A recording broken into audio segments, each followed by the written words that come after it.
Oh, hello everyone. Very good evening. Kindly confirm if audio video is clear. All clear. चलिए, let's begin the session. The third lecture of graph theory. कल हम लोगों ने कुछ important चीजें क्या isolated vertex क्या होती है, रेगुलर ग्राफ क्या होता है, इरेगुलर ग्राफ क्या होता है, एडजेसेंट वर्टाइसेस, एडजेसेंट एजेस, वो डिस्कशन किया. Then we started with different types of graphs, right. तो हमने डिफरेंट टाइप्स के ग्राफ्स देखे, उसमें आज एक और बच जाता है कंप्लीट बाइपार्टाइट ग्राफ, उसका डिस्कशन करेंगे. Then will move to the next concept कि भाई क्या होती है डिग्री सीक्वेंस, क्या होती है सम ऑफ डिग्री थ्योरम, क्या है हावेल हकीमीज एल्गोरिथम, देखेंगे कितना निपटा सकते हैं. ये मैंने कल सब कुछ बताया था. मुझे बताओ कल वाली क्लास में किसी को कोई डाउट है तो वहां से शुरू करें. किसी को कल की क्लास में कोई डाउट है? मैक्सिमम लोग इसमें कंफ्यूज हो रहे थे. प्लीज मेक श्योर कि इसमें किसी को कोई डाउट नहीं है. ठीक है, ये मैंने आपको होमवर्क दिया था, तो यहाँ से ही शुरू करते हैं. Forest with n vertices and k connected components. Forest with n vertices and k connected components will have how many edges?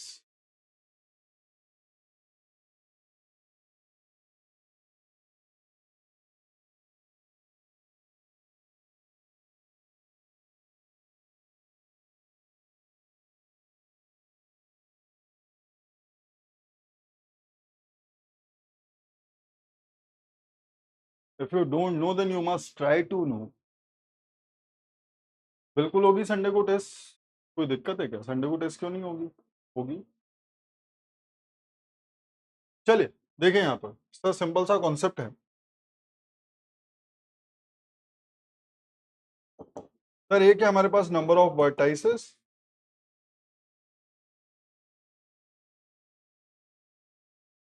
दूसरा है हमारे पास number of components,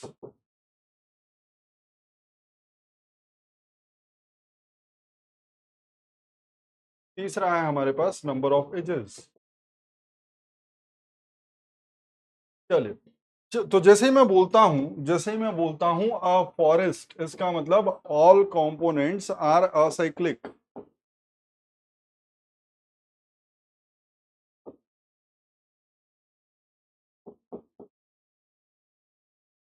all components must be tree, that is must be acyclic. कितना समझ में आता है?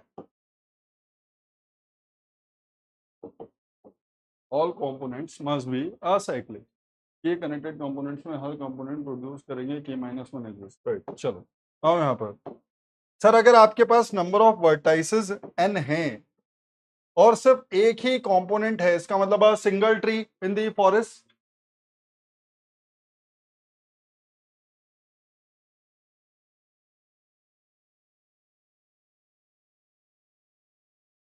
अगर सिर्फ एक कंपोनेंट है, then that means there is a single tree in the forest. Now you know कि अगर एक सिंगल ट्री है एन वर्टाइसेस का, तो उसके अंदर number of edges has to be n minus one. There is no other possibility. Yes और no? There is no other choice. Make sense कि अगर मेरे पास n वर्टाइसेस हैं और सिर्फ एक ही कंपोनेंट है फॉरेस्ट में, इसका मतलब एक सिंगल ट्री है, इसका मतलब number of edges has to be n minus one. In a tree with n vertices, number of edges will be n minus one. Vishnu ji, सबसे पहले तो जाकर के कनेक्टेड ग्राफ पढ़ो तो समझ में आएगा, मैं कुछ नहीं बोलूंगा. ये जो उल्टे सीधे काम करते हो ना, कंपोनेंट मतलब, तो कल क्या बताया? A graph will have two or more, disconnected graph will have two or more connected components. So component मतलब portion of the graph, not necessarily tree. In this example, component will be a tree. In this example, component will be a tree. But in a normal graph, a component need not be tree all the time. It need not be acyclic always. समझे बात को? छोड़ो, फालतू की बातें करते हो. Sir ये एक सिंगल ट्री है, प्लीज मुझे थोड़ा सा एक्सप्लेनेशन के लिए इसको समझने की कोशिश करो. सर ये एक सिंगल ट्री है. यू कैन एक्चुअली सी कि यहाँ पर हमेशा n माइनस वन एजेस होंगे. Now, please try to understand. If I remove exactly one edge from this tree, if I remove exactly one edge from this tree, then the number of component will increase by one. हाँ या ना? If I remove exactly one edge from a tree, then there will be two trees. Make sense?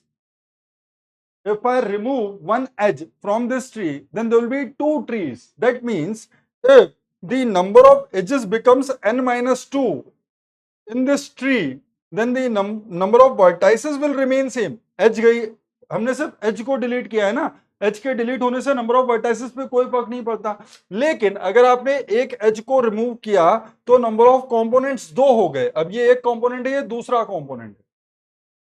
Clear? चलिए, अब ये यहां तक situation थी. If you further delete one more edge, then the number of edges will remain n-3. vertices are still n, but the number of components will again increase by 1, that is the number of components will become 3. Make sense? So जैसे जैसे आप edges को delete करते जाओगे, component एक एक से बढ़ते जाएंगे, राइट? तो अगर मैं नंबर ऑफ एजेस को n-4 करूंगा तो n वर्टाइसेस होंगी और 4 कंपोनेंट्स रह जाएंगे. तो सिमिलरली अगर n वर्टाइसेस हैं और k कंपोनेंट्स हैं तो number of edges has to be n-k. चमका?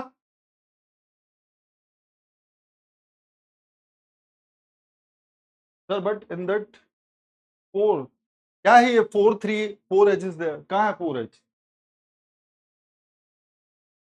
कहां है 4 एज? क्या बात कर रहे हो यार विष्णु जी, फालतू की बातें मत करो. आपको कॉन्सेप्ट समझ में नहीं आया है, कल वाली क्लास अटेंड नहीं की हो तो सीधे सीधे बोलो.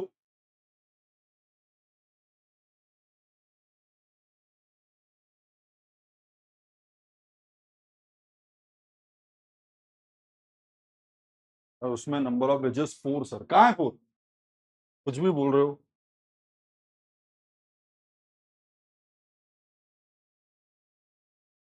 चलिए, सो ये हमारा कल वाला होमवर्क है. आई होप सबको क्लियर है कि अगर मैं सिर्फ एजेस डिलीट कर रहा हूं तो नंबर ऑफ वर्टाइसेस में कोई रिडक्शन नहीं आएगा. नंबर ऑफ वर्टाइसेस हमेशा n रहेगी, लेकिन जैसे जैसे हम लोग एजेस को डिलीट करते जाएंगे, ट्री में कंपोनेंट 1-1 से इंक्रीज होते जाने जाएंगे.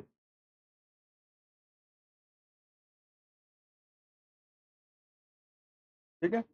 देखो भाई, आप करने का कोई भी तरीका चूज कर सकते हो, but please try to understand कि उसने जैसे ही फॉरेस्ट की बात की तो हमको ट्री की टर्म में सोचना समझ में आया, और जैसे हमने ट्री के बारे में सोचा तो कॉन्सेप्ट वहीं से मिलता है. एक चीज को 5 तरीके से कर सकते हो, लेकिन आपको यही ढूंढना है कि सबसे आसान तरीका और सबसे बेटर तरीका कौन सा है चीजों को समझने का. क्लियर? चलिए, ये भी हो गया, तो ये होमवर्क हो गया. उसके बाद हम लोगों ने बाइपार्टेट ग्राफ की बात की थी. अब बाइपार्टेट graph whose vertices can be partitioned into two sets v1 and v2 such that each edge, अगर कोई भी एज है ग्राफ में, जरूरी नहीं है कि हो, अगर कोई भी एज है ग्राफ में तो वो किसी वर्टेक्स ऑफ सेट v1 को किसी ना किसी वर्टेक्स ऑफ सेट v2 से ही कनेक्ट करनी चाहिए. With in the same set कोई भी एज एग्जिस्ट नहीं करनी चाहिए. ठीक है?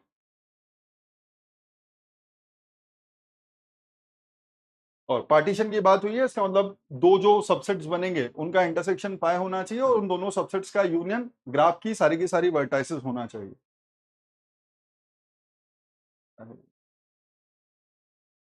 कुछ तो भी लिखते रहते हो. हाँ, उस एग्जाम्पल के लिए मुझे क्या पता आता है तुम क्या बोल रहे हो. हाँ, जाने दो. चलिए, तो ये हमने कुछ एग्जाम्पल देखे थे. ये ग्राफ है, इसको मैंने यहाँ पर मैं इसको पार्टीशन कर पाया, इसलिए ये एक बाइपार्टेट ग्राफ था. सर ये भी एक बाइपार्टेट ग्राफ था.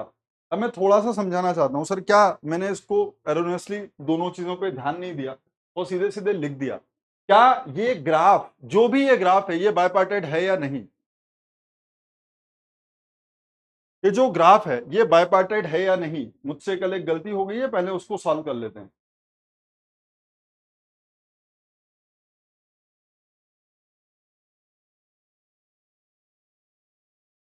ये ग्राफ बाइपार्टेट है या नहीं? Please please please please please please समझिए समझिए समझिए समझिए समझिए. अरे रुक तो जाओ. अरे रुक तो जाओ, रुक तो जाओ, रुक तो जाओ, रुक तो जाओ, रुक तो जाओ, रुक तो जाओ. अरे रुक तो जाओ मेरे मालिक, रुक तो जाओ. सुनो अच्छे से. सर आपका पार्टीशन गलत है. सर आपका पार्टीशन गलत है, मुझे समझाने दो. आपका पार्टीशन गलत है सर. आपने पार्टीशन गलत किया. क्या गलत किया आपने इस पार्टीशन में? आपको इस डी को इस सेट में रखना ही नहीं चाहिए था. आपको इस डी को इस सेट में रखना ही नहीं चाहिए था। Two vertices of the subset of the same subset of the partition are adjacent to each other, therefore it is not a correct partition, it is not a correct partition, not bipartite मत बोलो please.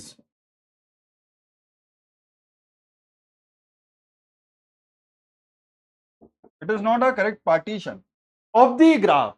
लेकिन graph को समझो sir, graph तो ऐसा भी हो सकता है ना, ये पार्टीशन तो आपने किया, लेकिन क्या इस ग्राफ की वर्टाइसेस को इस तरीके से पार्टीशन नहीं कर सकता? सुनो, इसको हटा देते हैं, कॉन्सेप्ट तो आपको समझ में आ ही गया।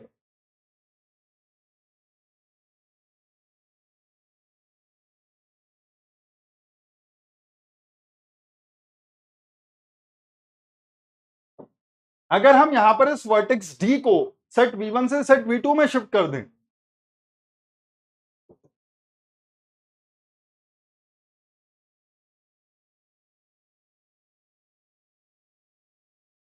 वर्टेक्स डी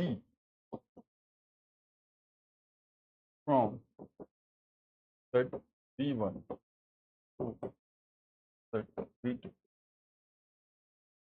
तो ये क्या हो जाएगा सर? ये सेट V1 था, ये सेट V2 है। अब आपने बोला कि इसके अंदर ABC है सिर्फ, तो यहां पर आ गया 1 2 3 D। ठीक है, जो एजेस है वो कैसी हैं सर? एजेस हैं A 2 से रिलेटेड है, B भी 2 से रिलेटेड है, और आपका B D से भी रिलेटेड है, और आपका C 1 से रिलेटेड है। प्लीज ट्राई टू अंडरस्टैंड, क्या ये बाइपार्टाइट हो गया? अब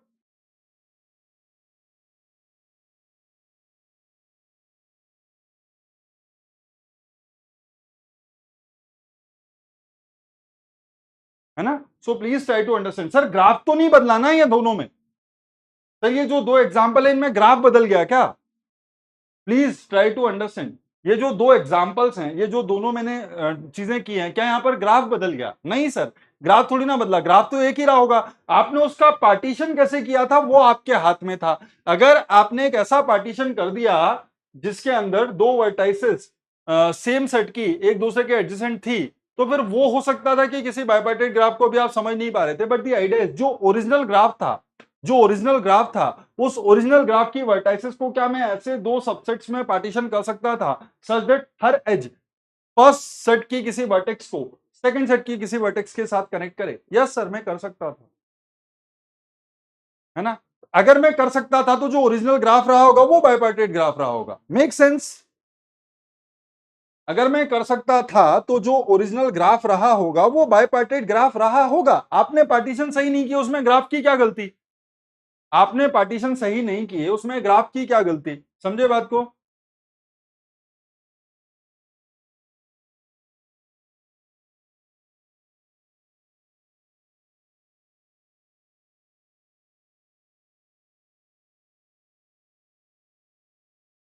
निहार जी, पार्टीशन के बारे में बात अगर वो पूछ रहा है, एक रैंडम ग्राफ देकर के पूछ रहा है कि चेक करो ये बाइपार्टाइट है या नहीं, तो पार्टीशन आपको ही सोचने पड़ेंगे सर। समझ गए? ठीक है, तो ओरिजिनल ग्राफ कैसा था? अगर आपने उसका पार्टीशन ऐसा बनाया होता कि V1 में B और D एक साथ ले लिए होते, अगर कभी भी दो ऐसे वर्टाइसेस जो एक दूसरे के एडजेसेंट है वो अगर आप साथ में ले लो सेम सेट में, तो वो तो पार्टीशन ही गलत है। फिर ग्राफ की क्या गलती? फिर ग्राफ की क्या गलती?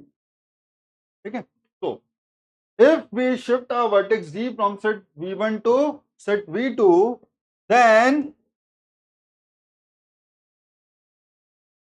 properties of bipartite graph are satisfied.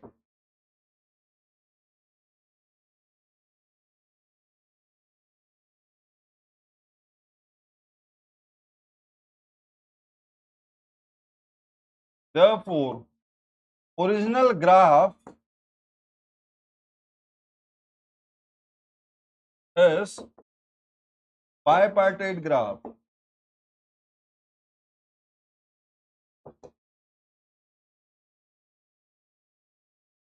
अगर आप वर्टेसेस को इस तरीके से पार्टीशन कर सकते हो, अगर आप वर्टाइसेस को इस तरीके से पार्टीशन कर सकते हो कि कोई भी दो वर्टाइसेस सेम सेट की एक दूसरे के एडजेसेंट ना हो, तो बाइपार्टाइट है।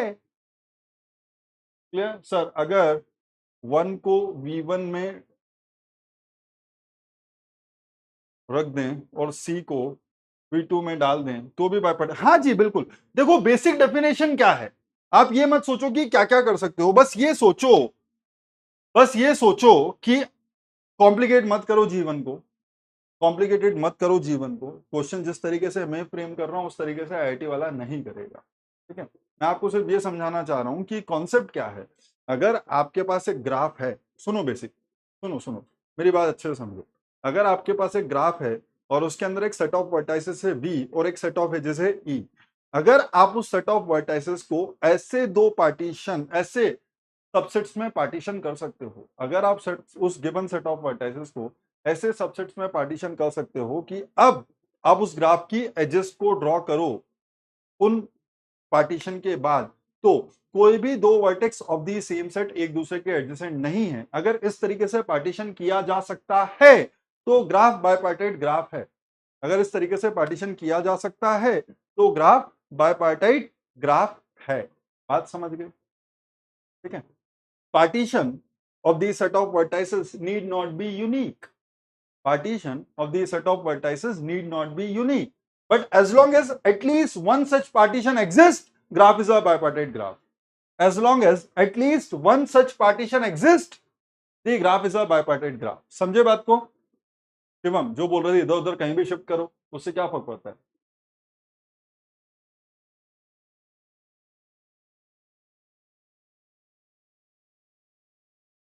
Make sense? As long as at least one such partition exists, such that no two vertices of the same set are adjacent to each other, then the graph is a bipartite graph. As simple as that. अब ऐसे तो देखो, कल वाले में मैंने बोला था, फिर ये वाला। अब इसको इस तरीके से पार्टीशन किया जा सकता था, इसलिए बाइपार्टाइट ग्राफ है। इस ग्राफ को इस तरह से पार्टीशन किया जा सकता था, इसलिए ये बाइपार्टाइट ग्राफ है। बट अगर मैं पार्टीशन ऐसे करता कि एक बनाता V1 दूसरा बनाता V2, और अगर मैं ए बी को जानबूझ करके एक ही सेट में डाल देता तो इन दोनों के बीच में एज आ जाती। इस एज के आ जाने से ये ग्राफ बाइपार्टाइट नहीं है, ये तो नहीं कह सकता ना। समझो बात को, सर ये ग्राफ था, इस ग्राफ को ऐसे दो सबसेट्स में पार्टीशन किया, इस सेट ग्राफ की वर्टाइसेस को ऐसे दो सबसेट्स में पार्टीशन किया जा सकता था such that no two vertices of the same set are adjacent. But अगर आपका पार्टीशन ये हो जाता और यहां पर आपको ए और बी एक दूसरे के एडजेसेंट दिखाई देने लगती, तो आप ये थोड़ी कहते थे कि ये ग्राफ बाइपार्टाइट नहीं है।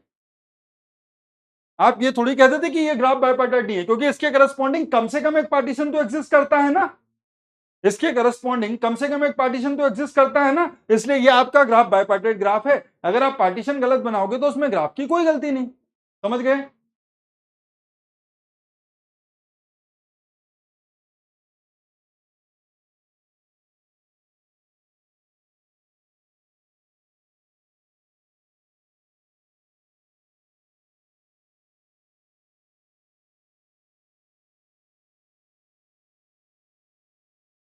चल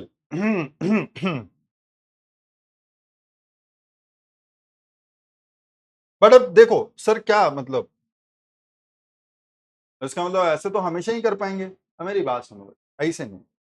अब अगर मैं आपसे ये कह दूं कि सर ये जो डी है ये 2 के भी एडजेसेंट है, नाउ माय क्वेश्चन इज कि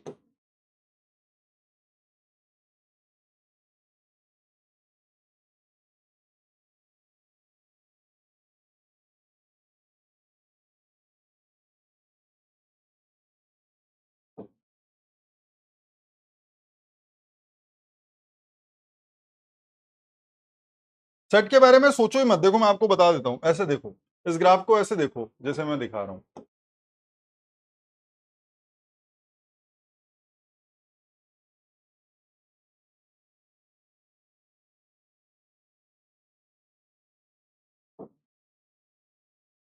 ये है आपका ग्राफ जी।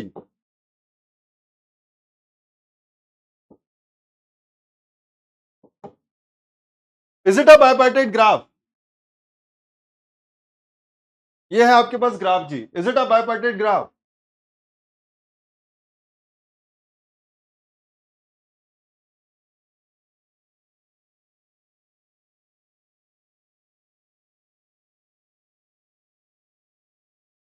No sir.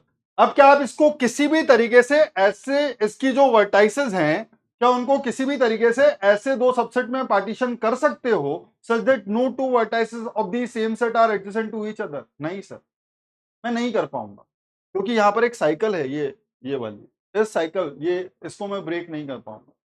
Make sense? तो दिस इज अ ग्राफ जी, it is not a bipartite graph.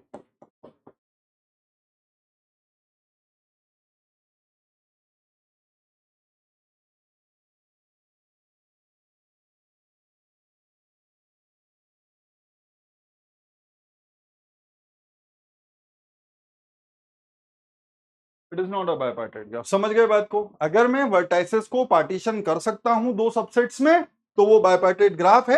अगर उसके लिए कोई भी ऐसा पार्टीशन एग्जिस्ट ना करे such that no two vertices of the same set are adjacent, then वो आपका बाइपार्टेट ग्राफ नहीं है। Make sense? चलिए।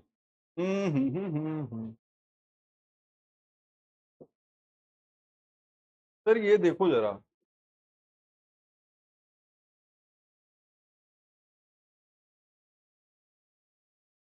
क्या ये एक बाइपार्टेट ग्राफ है? ओहो, कुछ तो बफर बफर खेला है इसने।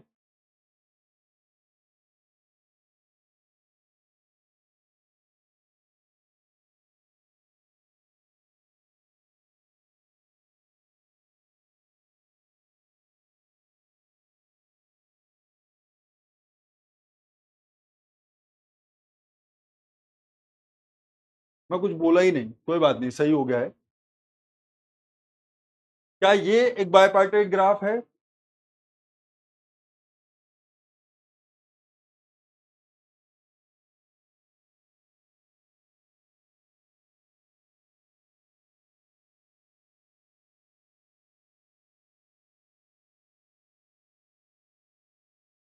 नहीं।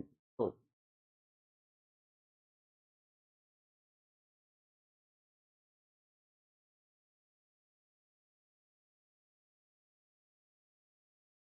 Not a bipartite graph.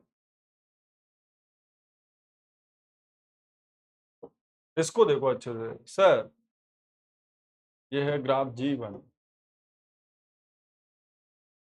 ये है ग्राफ G2,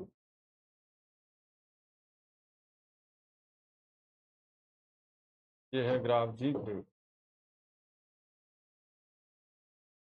सर क्या G1 बाइपार्टेट है? क्या G1 बाइपार्टेट है?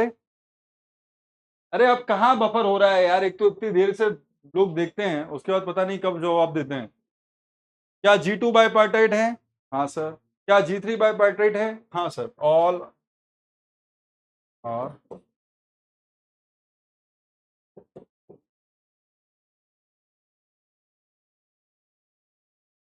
बाइपार्टेट ग्राफ।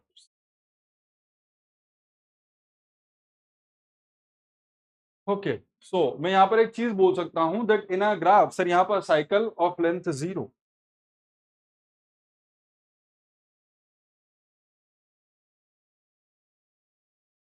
सर यहां पर एक साइकिल है लेंथ 0 की, यहां पर एक साइकिल है लेंथ 4 की, यहां पर है cycle of length 6। Sir 0 is an even number, 4 is an even number, 6 is an even number. So if all these cycles, if all these cycles, sir, even number of vertices and a cycle, यार जबरदस्ती मत करो, थोड़ा सुन लो अच्छे से ना, कुछ भी मत समझा करो। If all the cycles in a graph are of even length, अगर आपके ग्राफ में जितनी भी साइकिल्स हैं वो सारी अगर इवन लेंथ की हैं, देन वो ग्राफ हमेशा एक बाइपार्टेट ग्राफ होगा। दूसरी चीज सर, ट्री के अंदर जो लेंथ है साइकिल की वो हमेशा 0 होती है। ट्री के अंदर जो लेंथ है साइकिल की वो हमेशा 0 होती है, तो हम ये कह सकते हैं tree is always a bipartite graph. Every tree, कोई भी ट्री ले लो, वो हमेशा एक बाइपार्टेट ग्राफ है। तो please this are the notes which you can see.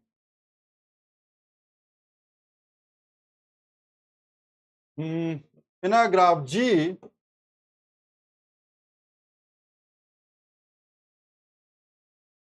in a graph G, if all the cycles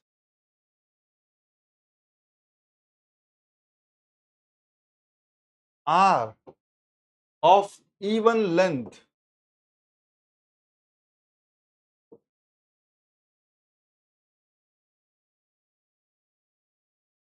in a graph G, if all the cycles are of even length, then graph G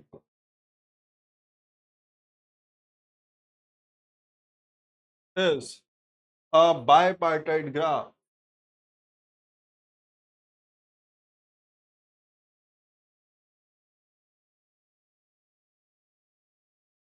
Then graph G is a bipartite graph. तो क्या हुआ? Acyclic होता है तो इसका मतलब उसके अंदर साइकिल है जीरो लेंथ की।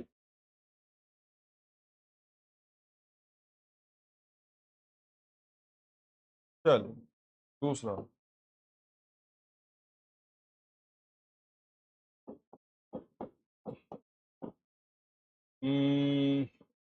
Tree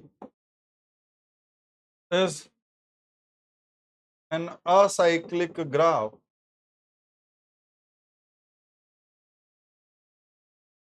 Tree is an acyclic graph. That is, all cycles are of length equals to 0. All cycles are of length equals to 0. That is E1. Therefore, every tree is a bipartite graph. Every tree is a bipartite graph. समझ गया? अब जो आप बोल रहे थे कि sir क्या क्या मेहनत करके देखनी पड़ेगी, बेसिक कॉन्सेप्ट अलग चीज होती है, क्वेश्चन को सॉल्व करने का तरीका अलग चीज होती है। अगर ग्राफ गिवन है तो उसमें सिर्फ ये देखो कि क्या उसके अंदर कोई ऑड लेंथ की साइकिल है। अगर उसके अंदर कोई ऑड लेंथ की साइकिल नहीं है, सर टू भी तो इवन है, तो क्या हुआ रे भाई? क्या हुआ? All the cycles are of even length, 2 की हो, 4 की हो, 6 की हो, कितने भी की हो, उससे फर्क नहीं पड़ता भाई। क्या कहना चाह रहे हो सर? 2 भी तो इवन है, तो क्या निकलता है उससे? क्या इसका ये मतलब है कि ग्राफ में सारी इवन लेंथ की साइकिल होनी चाहिए? कुछ भी मतलब निकालते हो, zero is an even number और नॉट?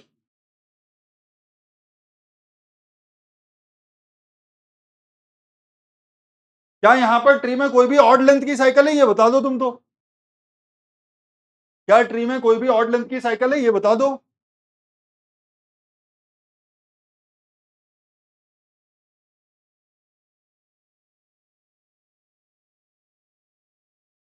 जबरदस्ती की परेशानी में wheel graph can never be bipartite graph. जी बिल्कुल कह सकते हैं, wheel graph can never be a bipartite graph, क्योंकि उसके अंदर बहुत सारी साइकिल्स हैं लेंथ 3 की। ठीक है अंशुल जी?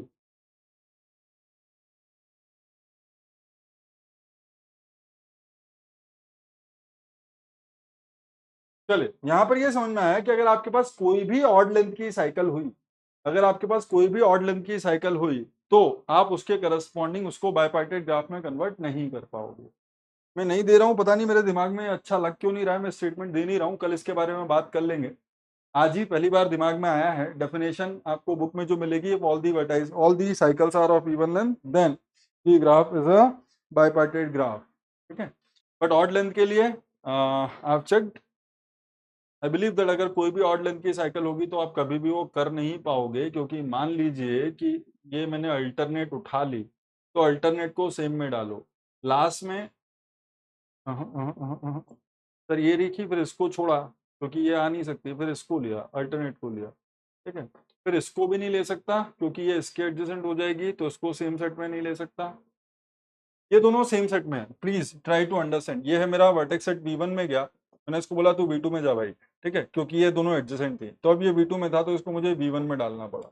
अब मैंने बोला बेटा तुम V2 में जा सकते हो क्या? तो हमने बोला चलो इसको V2 में डाल दो, इसको V2 में डाल दो। सो द आइडिया इज, अगर आपकी साइकिल ऑड लेंथ की हुई तो लास्ट में एक ऐसी वर्टेक्स बच जाएगी जो एक उस वर्टेक्स के एडजेसेंट होगी जो सेट V1 में है, और एक उस वर्टेक्स के एडजेसेंट होगी जो सेट V2 में है, इसलिए ये कहीं भी नहीं जा पाएगा। इसलिए ये कहीं भी नहीं जा पाएगा। तो can we say that if there exist any cycle of odd length then it can not be a bipartite graph. Otherwise statement भी दे सकते हैं, ठीक है। If there exist any cycle of odd length then it can not be a bipartite graph, चलेगा। But zero है इसलिए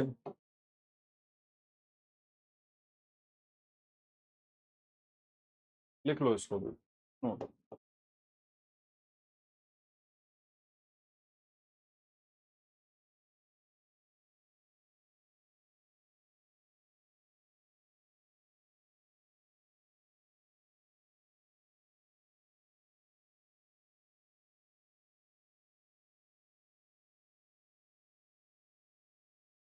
then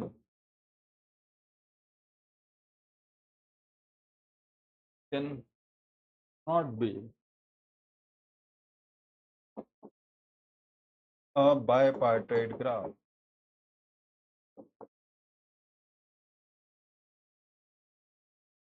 can not be a bipartite graph.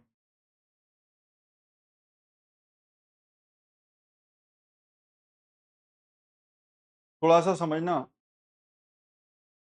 मैं अभी ये स्टेटमेंट लिखवा दिया हूं, लेकिन आई क्रॉस चेक दिस स्टेटमेंट। अगर इसके अंदर कोई भी प्रॉब्लम हुई, अगर मुझे कोई ऐसा एग्जांपल ढूंढ पाया, मैंने वैसे यहाँ पर एक क्विक चेक कर लिया है कि ये पॉसिबल होगा नहीं, लेकिन अगर कुछ हुआ क्यों नहीं लिखा जाता है तो मैं आपको I get back to you. जब तक मैं कुछ नहीं बोल रहा हूँ दिस स्टेटमेंट इज करेक्ट। जब तक मैं कुछ नहीं बोल रहा हूँ तब तक दिस स्टेटमेंट इज करेक्ट, ठीक है। And you also can observe कि अगर कोई भी ऑड लेंथ की साइकिल होगी तो वो बाइपार्टाइट में कन्वर्ट नहीं हो पाएगी।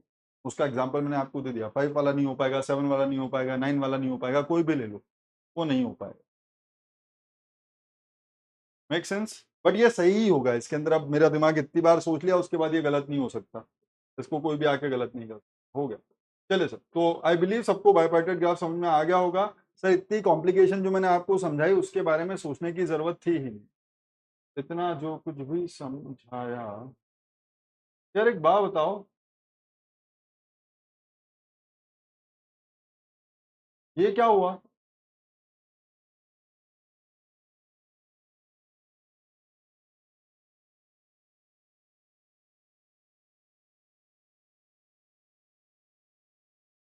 मैंने आपको अभी इसको सही करके दिखाया था ना।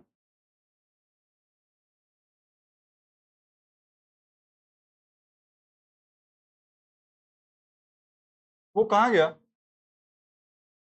जो मैंने आपको अभी कॉन्सेप्ट समझाया था? ऐसे कैसे बैठे बैठे पीछे चला गया? तो पागल हो जाऊंगा इससे। मैंने अभी आपको इसको शिफ्ट करके डी को उधर बना करके इसको बाइपार्टेट ग्राफ बनाया था, है ना? ये कहाँ गया?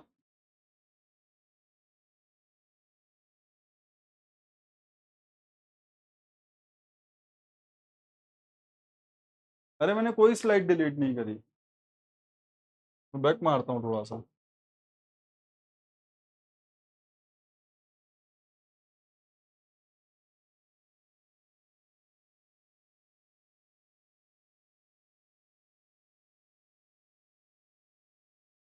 पता नहीं कहाँ तक जाएगा, बट मैं सिर्फ ट्राई कर रहा हूँ। इसको तो मैं वापस लिख दूंगा। ये अपनी मर्जी से कैसे कर देता है? मैंने कुछ डिलीट किया नहीं है वैसे।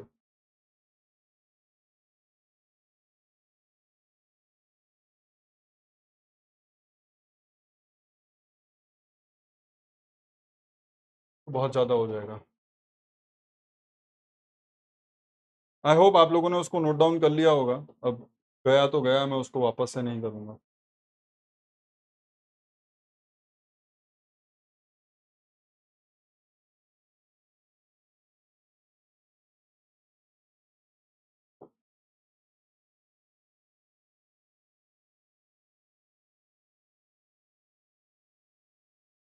मैंने यहीं से किया था, इट इज़।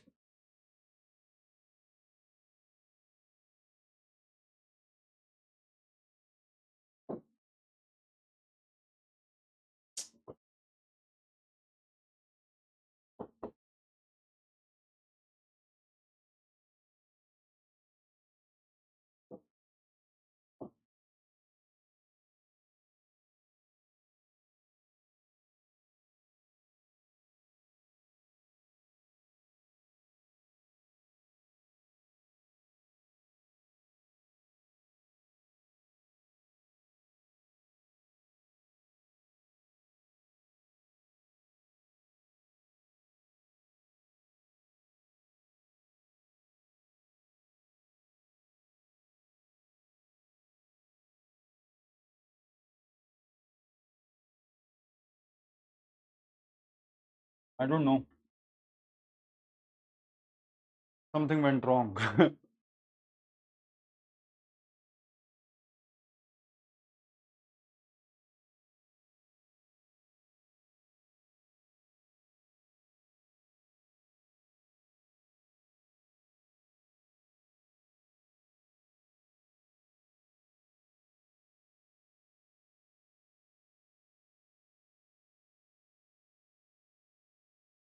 चलो चलो चलो चलो, जाने दो, हो गया, शांति रखो थोड़ा सा। एक तो कुछ लोग अलग ही डायमेंशन में जी रहे हैं, उनका मैं कुछ नहीं कर पाऊंगा।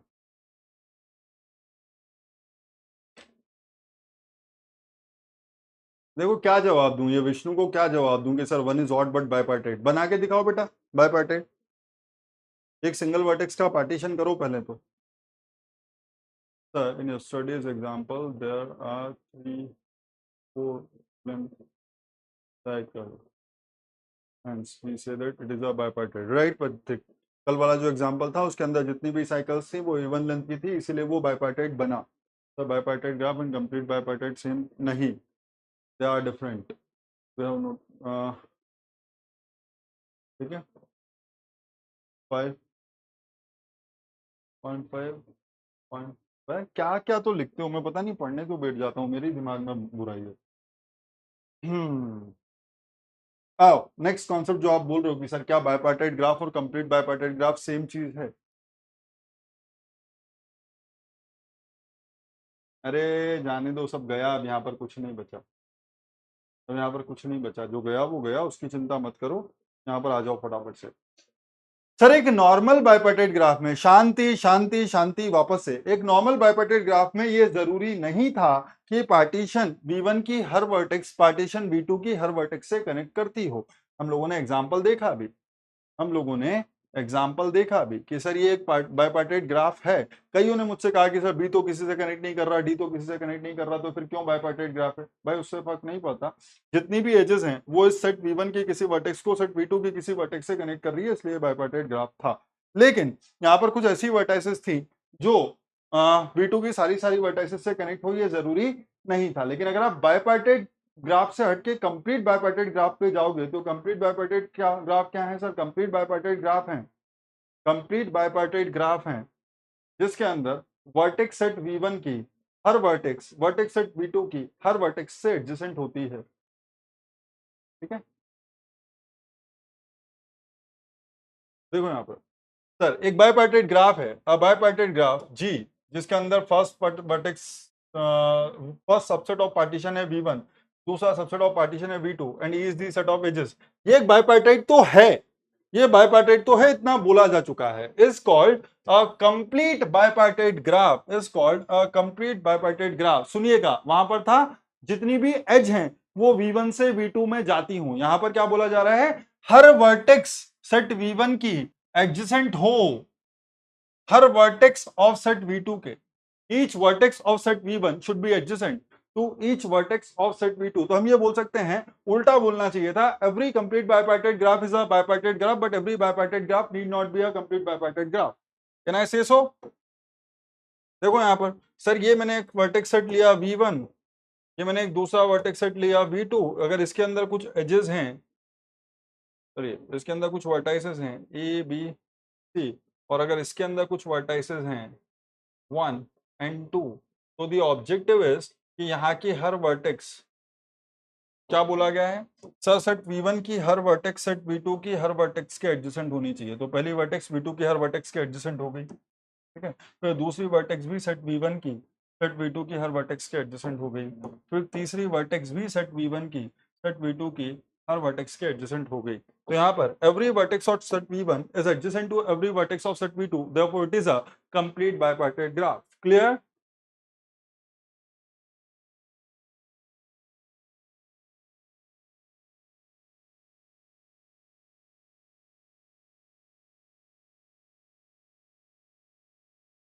As I said, every complete bipartite graph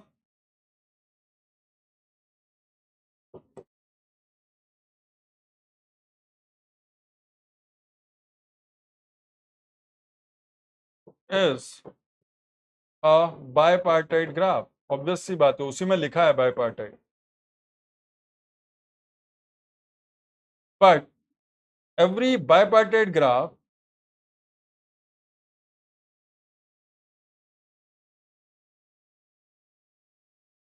need not be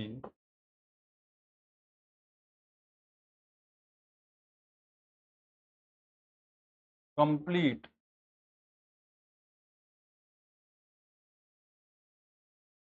सब लिखवा लो मुझसे, कुछ सोचते हो दिमाग लगाते तो हो ही नहीं। हो गया सर, 1 vertex 2।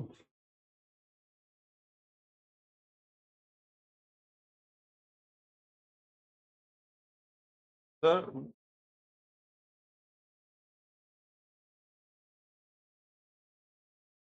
यार क्या बात कर रहे हो यार, तुम फालतू की बातें कैसे लिख देते हो वत्सल, ये फंक्शन ही नहीं है तो फिर वन टू फंक्शन कहां से बोल दिया आपने? तो हर जगह फंक्शन की डेफिनेशन लगा दोगे क्या?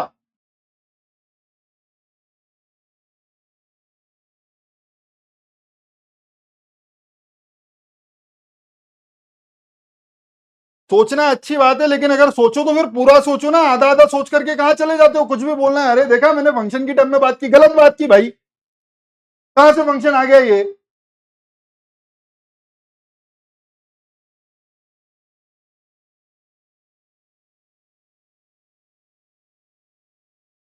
हर जगह कुछ भी लगाना है मतलब, सोच के बैठे हैं हम। चलिए, note,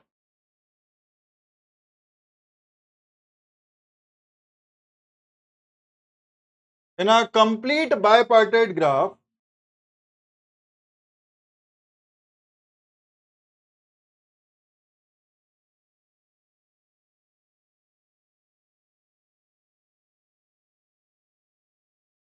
G with first subset of partition as V1, second subset of partition as V2, and the set of edges E. In a complete bipartite graph, this if mod of V1, that is the number of vertices in the first partition, is equals to M, and mod of V2, that is the number of vertices in the second subset of partition, are equals to N, then complete bipartite graph को denote करने का एक और notation है, then complete bipartite graph, then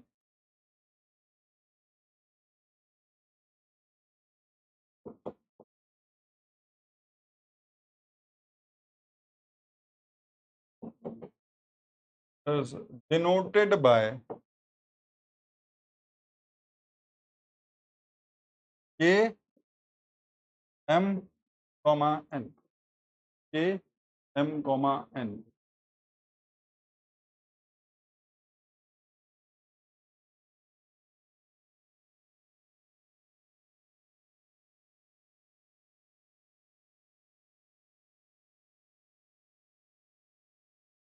ठीक है, चलिए इसको समझते हैं। सर क्या है, एग्जाम्पल देख लो सर फटाफट से। सर अगर कोई मुझसे ये बोल रहा है कि के 2,3, इसका मतलब क्या? ये एक कंप्लीट बायपार्टाइट ग्राफ है जिसके फर्स्ट पार्टीशन में, सर अगर आपने पहला एलिमेंट 2 लिखा है तो आपका जो फर्स्ट पार्टीशन है उसके अंदर सिर्फ 2 एलिमेंट होंगे, और जो दूसरा पार्टीशन है V2 उसके अंदर 3 एलिमेंट होंगे। ठीक है, दिस गारंटीड अगर आपने K2,3 लिखा है। एंड क्योंकि ये कंप्लीट बायपार्टाइट ग्राफ है, ये सबके एडजेसेंट होगा, और दूसरा वाला एलिमेंट ऑफ सेट V2 भी सबके एडजेसेंट होगा। सर ये है K2,3। सिमिलरली अगर किसी ने मुझसे बोल दिया होता कि K3,2 बनाओ, तो K3,2 में पहले वर्टेक्स सेट में 3 वर्टाइसेस होंगी और दूसरे वर्टेक्स सेट में सिर्फ 2 वर्टाइसेस होंगी। समझता है सर? ये है आपका सेट V, ये है आपका सेट V2। तो पहले वर्टेक्स सेट में 3 होंगी, दूसरे वर्टेक्स सेट में 2 होंगी, और ये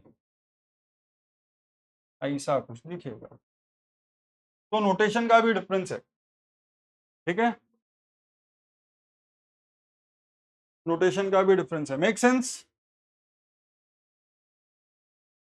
चलिए मुझे बताइए सर, अगर मैं कंप्लीट बायपार्टाइट ग्राफ की बात करता हूं तो कंप्लीट बायपार्टाइट ग्राफ में कितनी एजेस होंगे?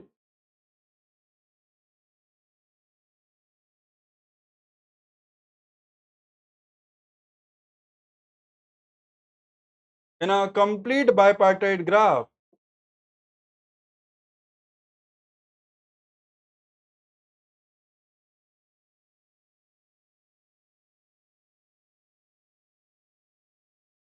in a complete bipartite graph,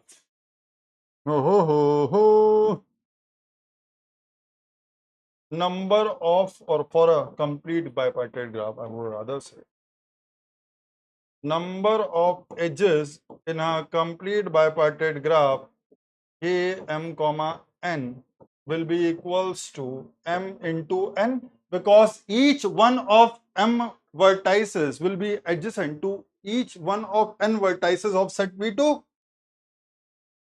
Done?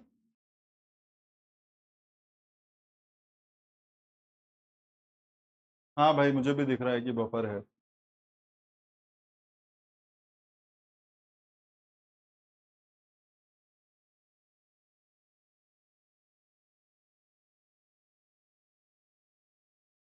आ गया।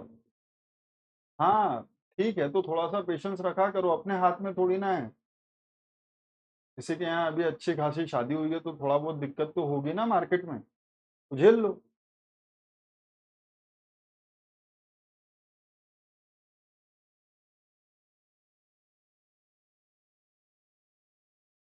ऐसा मैं कह नहीं रहा हूँ, ऐसा पब्लिक कह रही है इसलिए मैंने भी ले लिया, सो सॉरी। है ना, ऐसा मेरा कोई और मतलब नहीं था, मैंने तो बस लोगों की भावनाओं को व्यक्त करने की कोशिश की थी, मेरी इसमें कोई पर्सनल भावना नहीं है, पहले भी ऐसा होता था, तो उस परफेक्टली फाइन। हमें आदत सी हो गई है। हम कौन सा दूसरे देश में रहते हैं कि हमने कभी ये सब देखा ही ना हो।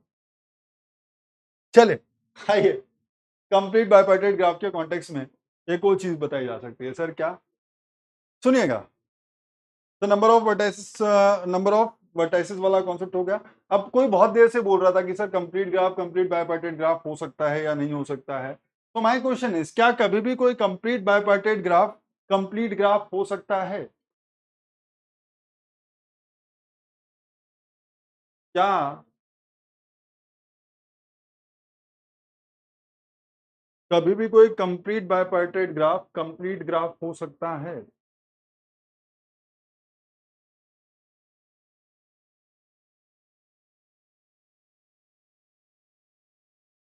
हो सकता है, हो सकता है, हो सकता है, प्लीज समझिए। तो सिर्फ एक ही है। अगर मैं जनरली बात करूं, in general, complete bipartite graph is not a complete graph.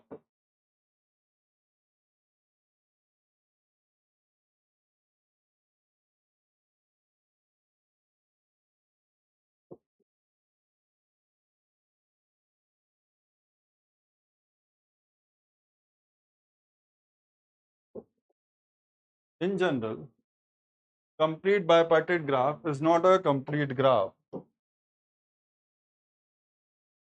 What a complete bipartite graph, or yeah, a complete bipartite graph, कौन सा वाला? K m comma n. A complete bipartite graph K m comma n is a complete graph.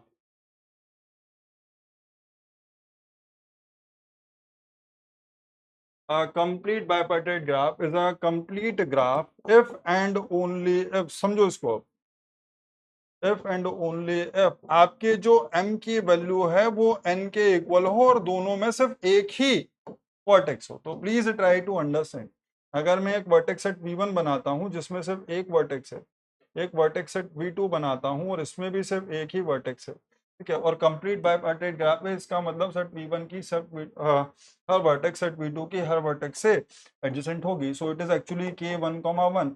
Is it not same as K2? क्या इन दोनों में कोई difference है? Is it not same as K2? Yes sir, बात समझ में आ गई? So generally complete bipartite graph complete graph नहीं होगा, लेकिन एक स्पेसिफिक सिचुएशन जब m की वैल्यू भी 1 हो, n की वैल्यू भी 1 हो, उस सिचुएशन में आपका complete bipartite graph complete graph बन जाता है, कोई दिक्कत। चलिए अब सर K3, अब उसके बाद चलो सर, जैसे ही मैं K3 पे गया, there is a cycle of odd length. Sir K4 में cycle of length 3, cycle of length 4। Sir K5 में there will be cycle of length 3, 4, 5। So do you realize, अब K2 के अलावा जो भी ग्राफ बनाऊंगा उसमें उसके अंदर कम से कम लेंथ 3 की एक साइकिल होगी। ये चीज समझ में आती है कि जैसे ही मैं K2 के ऊपर जाऊंगा, हर कंप्लीट ग्राफ में कम से कम एक साइकिल होगी लेंथ 3 की। जैसे ही मैं K2 के ऊपर जाऊंगा, हर कंप्लीट ग्राफ में कम से कम एक साइकिल होगी लेंथ 3 की। और जैसे ही साइकिल आ जाती है लेंथ 3 की, उसके बाद वो कंप्लीट बाइपार्टाइट ग्राफ हो ही नहीं सकता, क्योंकि वो बाइपार्टाइट ही नहीं हो सकता। कंप्लीट तो छोड़ ही दो, जो बाइपार्टाइट ही नहीं हो सकता वो कंप्लीट हो सकता है क्या? सर क्या नॉट क्लियर? क्या नॉट क्लियर सिद्धांत जी? क्या नॉट क्लियर? बना के देखो, बना के देखो, थोड़ा सा एफर्ट्स डाला करो।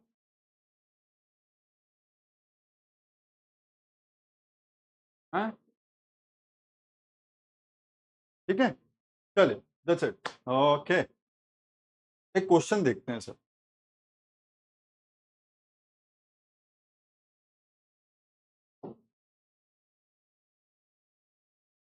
लेट जी भैया बायपार्टाइट ग्राफ, कंप्लीट नहीं बोल रहा हूं, बायपार्टाइट है। Let G be a bipartite graph with n vertices। Let G be a bipartite graph with n vertices. Find the maximum number of edges possible.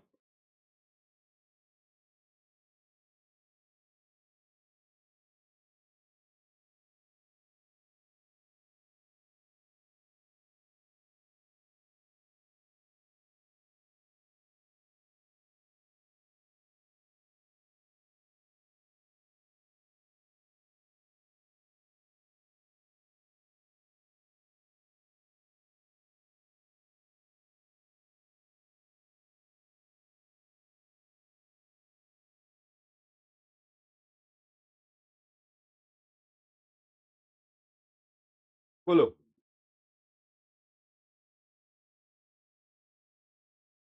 Try करो, मैं 1 मिनट पानी P के आता हूं।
चलिए हो गया, समझिए सर, कोई बात नहीं, आधा तो समझ में आ गया होगा। तो हमने बायपार्टेट ग्राफ की बात की थी, और ये जो n है ये टोटल नंबर ऑफ वर्टाइस है सर, ये n जो है ये टोटल नंबर ऑफ वर्टाइसेस हैं। इसका मतलब आपका जो ग्राफ है उसमें सेट V की कार्डिनलिटी n है, क्योंकि इसने बोला है विद n वर्टाइसेस, तो G में n वर्टाइसेस, इसका मतलब mod V equals to n। लेकिन आपको जो वर्टाइसेस हैं इनको तो दो सबसेट्स V1 एंड V2 में पार्टीशन करना है, such that V1 intersection V2 की वैल्यू 5 हो and V1 union V2 B हो। इसका मतलब number of vertices in V1 plus number of vertices in V2 कोई भी कॉमन नहीं है, should be equal to total number of vertices in V। Clear? तो ये था सर कि दोनों का summation total number of vertices के इक्वल होना चाहिए। तो अगर आपके पास n वर्टाइसेस हैं, उसका आप एक सेट बनाते हो V1, दूसरा सेट बनाते हो V2, तो पॉसिबिलिटी इज कि सर पहले सेट के अंदर सिर्फ वन वर्टेक्स जाए तो रिमेनिंग n-1 सेकंड सेट में जाएगी। और sir maximum number of edges कब होंगी किसी भी बाइपार्टेट ग्राफ में? मैक्सिमम नंबर ऑफ एजेस होंगी किसी भी बाइपार्टेट ग्राफ में जब वो कंप्लीट बाइपार्टेट ग्राफ हो। ठीक है, तो कंप्लीट बाइपार्टेट ग्राफ के अंदर मैक्सिमम नंबर ऑफ एजेस कितनी होती है सर? कंप्लीट बाइपार्टेट ग्राफ के अंदर नंबर ऑफ एजेस होती हैं cardinality of first set into cardinality of second set. तो यहां पर ये हो जाएगा 1 into n-1, that is n-1, that is n-1। अब इस पार्टीशन में अगर पहले सेट में दो वर्टाइसेस जाएं और दूसरे सेट में n-2 वर्टाइसेस जाएं, then the number of edges will be 2 times n-2। पहले सेट में अगर 3 वर्टाइसेस जाएं, दूसरे सेट में अगर n-3 वर्टाइसेस जाएं, that will be 3 times n-3। ठीक है सर, एक सिचुएशन ऐसी आएगी जब अब इधर 3 जाने लगेंगी, इधर n-3 बचेंगी, तब ये वापस से 3 times n-3 हो जाएगा। फिर यहां पर n-2 बचेंगी, यहां पर 2 जाने लगेंगी, फिर ये 2 times n-2 हो जाएगा। हाँ यस, 2 times n-2 हो जाएगा। फिर यहां पर n-1 वर्टेक्स फर्स्ट सेट में जाएंगी, यहां पर एक बचेगी, तो यहां पर 1 times n-1 हो जाएगा। सो डू यू रियलाइज कि सर थोड़ी देर तक ये नंबर ऑफ एजेस इंक्रीज होंगी और फिर से ये रिड्यूस होना शुरू हो जाएंगे, फिर से ये रिड्यूस होना शुरू हो जाएंगे। सो द आइडिया है सर, अगर पार्टीशन ऐसा हो कि n/2 वर्टाइसेस सेट V1 में जाएं और n/2 वर्टाइसेस सेट V2 में जाएं, तब जो नंबर ऑफ एजेस होंगी वो n²/4 होंगी, तब जो नंबर ऑफ एजेस होंगी वो n²/4 होंगी। क्लियर?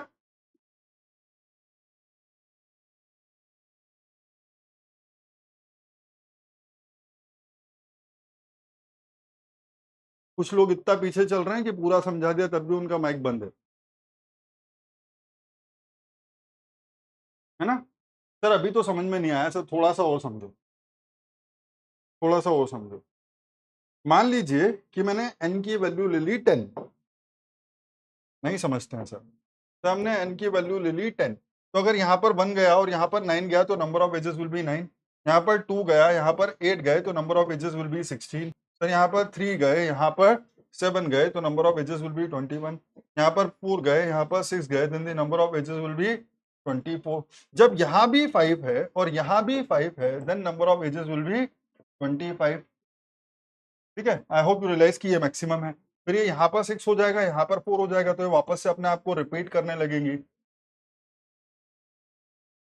ठीक है, फिर यहाँ पर ये 7 हो जाएगा, यहाँ पर ये 3 हो जाएगा, तो फिर ये 21 हो जाएंगी, ये 8 हो जाएगा, ये 2 हो जाएगा, तो ये 16 हो जाएंगी, ये 9 हो जाएगा, ये 1 हो जाएगा, तो ये 9 हो जाएंगे। सो आई होप यू अंडरस्टैंड कि सर ये मैक्सिमम तब होंगी जब आपका जो सेट है वो इक्वल साइज के दो पार्टीशन में डिवाइड होता है, जो वो इक्वल साइज के दो पार्टीशन में डिवाइड होता है। क्लियर? हाँ, तो फंक्शन का भी निकाल सकते, कोई दिक्कत नहीं। इसको समझाने जाऊं कि अब मैक्सिमा के लिए डिफरेंशिएशन करना पड़ेगा, नहीं चाहिए मुझे इतनी मेहनत। तो हाँ हाँ चल रहे हैं बेटा, ऑल्ट पे भी चलते हैं, मैंने इसीलिए पहले ही कॉपी किया। मान लीजिए कि n की वैल्यू 9 है, मान लीजिए कि n की वैल्यू 9 है, तो ये तो ऑड हो गया, ये तो ऑड हो गया। अब क्या करेंगे सर, यहाँ पर 1 था, यहाँ पर 8 था, तो ये 8 हुआ, कोई बात नहीं। यहाँ पर 2 था, ये 7 था, तो ये 14 हुआ, कोई बात नहीं।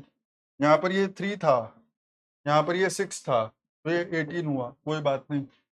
यहाँ पर ये 4 था, यहाँ पर ये 5 था, तो ये 20 हुआ। फिर सर ये 5 हो गया, ये 4 हो गया, तो भी ये 20 हो गया। सर ये 6 हुआ, ये 3 हुआ तो ये 18 हो गया, ये 7 हुआ, ये 2 हुआ तो ये 14 हो गया, ये 8 हुआ, ये 1 हुआ तो ये 8 हो गया। यहाँ से समझ में आया कि सर दो पॉसिबिलिटी हैं, 4 5 5 4 में 2 डिवाइड हो जाए। तो बात समझो सर, ये क्या है सर, ये टोटल था 9, तो ये है आपका n माइनस 1/2 और ये है आपका n प्लस 1/2। देख लो यहाँ पर सर, ये है 9 माइनस 1/2 इज 4, ये है 9 प्लस 1/2 इज 5। सर ये क्या था, ये है n प्लस 1/2 और ये है n माइनस 1/2। इसका मतलब जब n ऑड होगा, इसका मतलब जब n ऑड होगा, सुनो सुनो सुनो सुनो, जब n ऑड होगा, जब n ऑड होगा तब वैल्यू क्या आएगी। तो एक जरा से क्वेश्चन के लिए इतनी बार पता नहीं।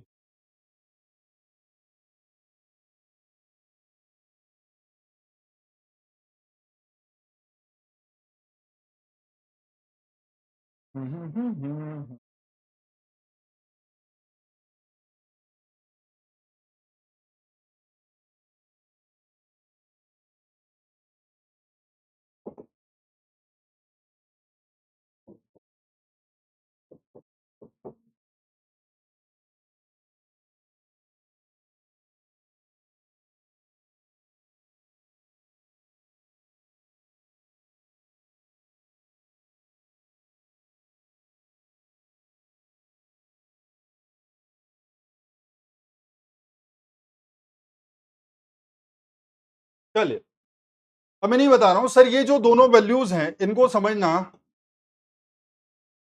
It will be floor function of n square by 4। Sir अगर n इवन है तो n/2 भी इवन होगा, n/2 भी इवन होगा, इसका मतलब ये परफेक्ट n स्क्वायर बाय 4 एक परफेक्ट इंटीजर आएगा, n स्क्वायर बाय 4 एक परफेक्ट इंटीजर आएगा। जब n square bye perfect integer होगा तो उसकी वैल्यू वही होगी। जब n की वैल्यू ऑड है, जब n की वैल्यू ऑड है तो एक को n प्लस 1 और एक को n माइनस 1/2 करोगे, this value will be equals to n square by 4 का फ्लोर फंक्शन। ठीक है,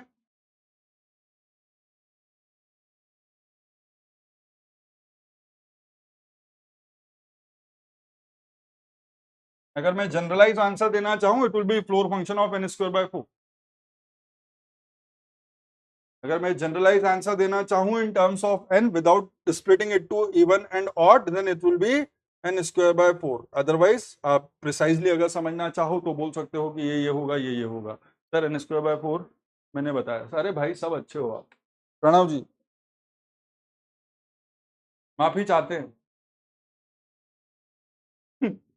चलिए, anyway so we are done with one concept.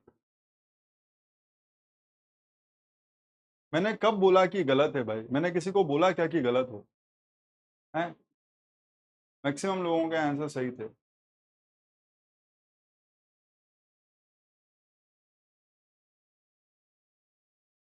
Okay, so we are done with this particular concept, but मैं sum of degree theorem पे चलूं। Next concept is sum of degree theorem. We are done with the different types of graphs. We are done with the different types of graphs. किसी को कोई दिक्कत है तो बताओ, अदरवाइज चलते हैं नए कॉन्सेप्ट पे।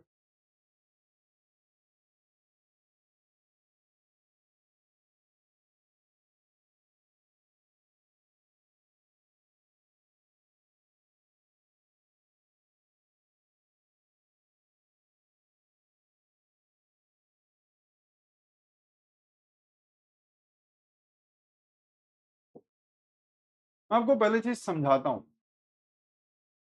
Late G equals to V comma E. अब रैंडम ग्राफ की बात हो रही है, बाइपार्टेट के बारे में ही मत सोचते रहना।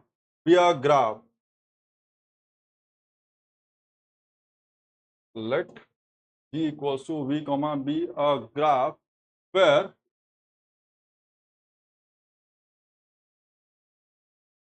set V is V1, V2, V3 up to Vn. Mod V equals to, let's assume n ले लेते हैं, where mod V is equals to n, that is set of vertices has n vertices. Now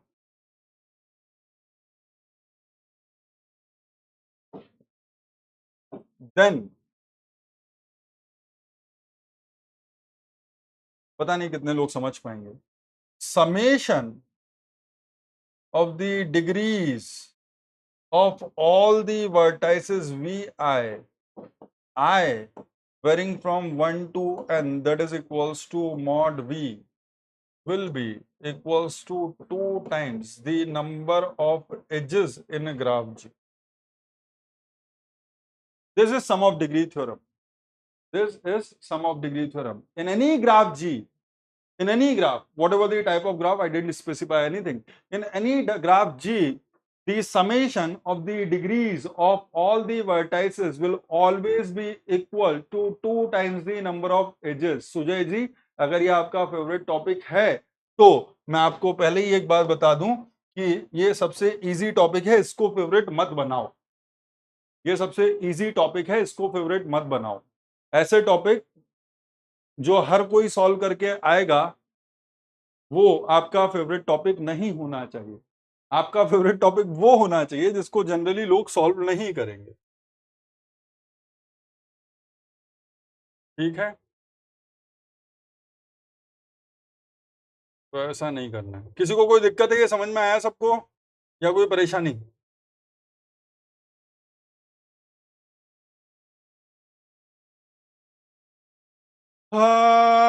sir इसका logic कोई दे सकता है? सुनो सुनो सुनो सुनो, सर ये तो कुछ वर्टाइसेस हैं, इनके बारे में बात नहीं करते, इनके बारे में बात नहीं करते। अब मेरी बात समझना, सुनो, जो बोल रहा हूं उसको अच्छे से समझ लो, फालतू की बातें नहीं करोगे। हो गया, मैं जो बोल दिया वो। अरे क्या है? हाँ, एक्स्ट्रा स्लाइड ऐड हुई है। ये अपनी मर्जी से क्यों चलता है? यहां पर देखो सर, अगर मैं कोई भी एज ड्रॉ करता हूं, सर अभी क्या दिख रहा है? Sir summation of the degree is equals to 0।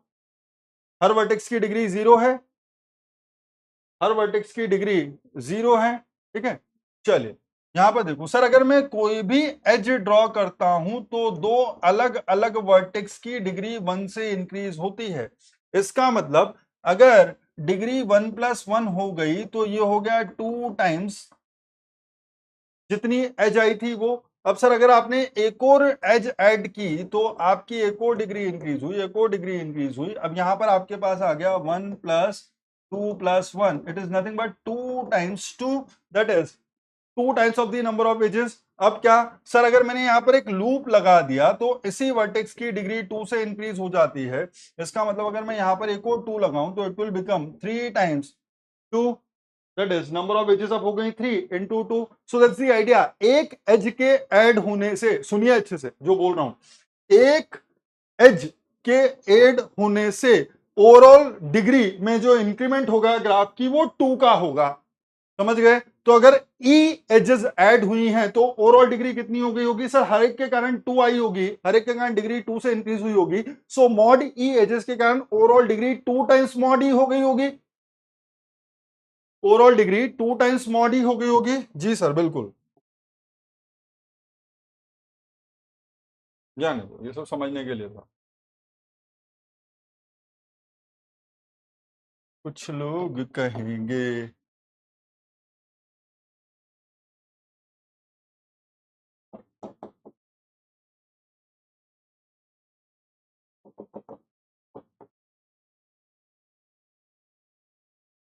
हमको तो चमकता ही नहीं है।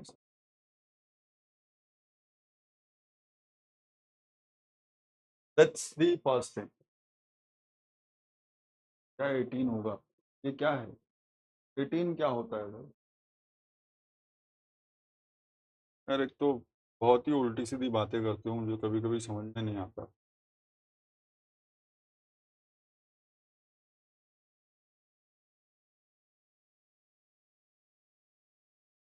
ग्रुप में कितनी वर्टेक्स है? कौन है ये? समझ सकता हूँ,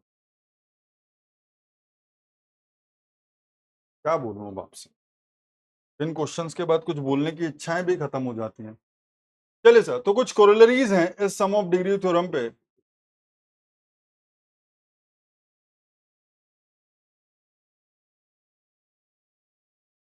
अब मैं अगर आपसे ये पूछूं कि सर ये तो ग्राफ जी तो एक रेगुलर हमने नॉर्मल ग्राफ की बात करी, अगर ग्राफ डायरेक्टेड ग्राफ है, अगर ग्राफ डायरेक्टेड ग्राफ है, तो अगर मैं कोई भी एक डायरेक्टेड एज ऐड करता हूं, ठीक है, तो आउट डिग्री जो होगी वो भी 1 से इंक्रीज होगी लेकिन एक वर्टेक्स की, और इन डिग्री जो होगी वो भी 1 से इंक्रीज होगी एक वर्टेक्स की। इसकी इन डिग्री में कोई भी इंक्रीमेंट नहीं होगा, इसकी आउट डिग्री में कोई भी इंक्रीमेंट नहीं होगा। सो डू यू रियलाइज कि अगर मैं कोई भी डायरेक्टेड एज ऐड करता हूं तो एग्जैक्टली वन वर्टेक्स की इन डिग्री 1 से इंक्रीज होगी और एग्जैक्टली वन वर्टेक्स की आउट डिग्री 1 से इंक्रीज होगी। The vertices need not be same but overall increment in the in degree of the graph will be of 1, overall increment in out degree of the graph will be 1. Clear? So the statement will say if G equals to V comma E is a directed graph,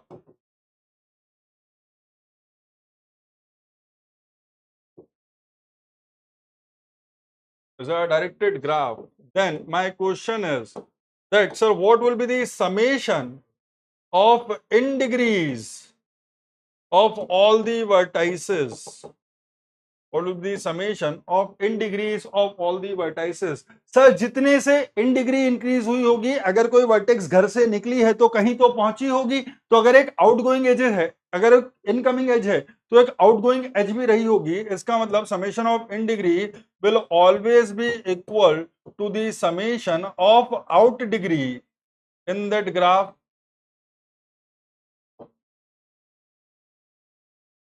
ठीक है, और ये कितना होगा sir? हर एक edge के कारण exactly 1 से इन डिग्री इंक्रीज हुई होगी, एग्जैक्टली 1 से आउट डिग्री इंक्रीज हुई होगी। So it will be exactly equal to the total number of edges in the graph. Any doubt?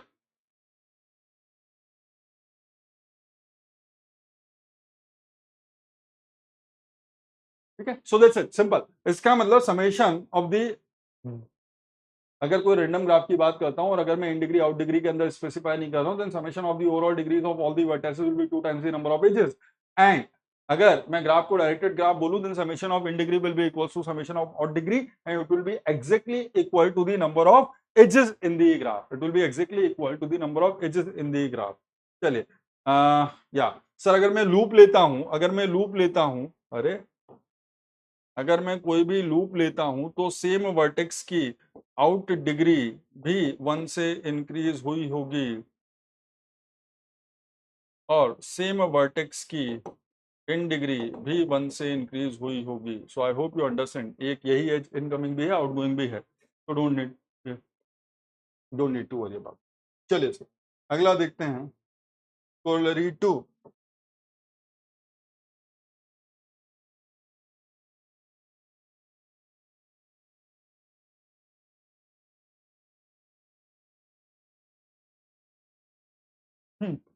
Sir यहां पर देखो, अगर सर किसी भी चीज का समेशन 2 टाइम्स समथिंग है, इसका मतलब वो इवन है। किसी भी चीज का समेशन 2 टाइम्स समथिंग है, इसका मतलब वो इवन है ना। माय क्वेश्चन इज, अगर चीजें इवन हैं तो क्या ऑड नंबर्स को odd number of times add करके कभी भी रिजल्ट इवन आ सकता है? क्या ऑड नंबर्स को odd number of times add करके कभी भी रिजल्ट इवन आ सकता है? नहीं सर, हमको ये पता है इवन प्लस इवन करोगे तो इवन आएगा। सर इवन को अगर ऑड के साथ ऐड करोगे तो ऑड आएगा, ऑड को ऑड के साथ ऐड करोगे तो इवन आएगा। तो आपको ये समझ में आना चाहिए कि सर ये वाली पॉसिबिलिटी कभी भी एग्जिस्ट नहीं करेगी, क्योंकि summation of the degrees has to be 2 times the number of edges और 2 times the number of edges will always be even. इसका मतलब summation of the degrees of all the vertices can never be odd. Now जो मैं ये जानना चाहता हूं वो ये, क्या पता है हमको? We know summation of the degrees of all the vertices is equals to 2 times the number of edges. It is an even number.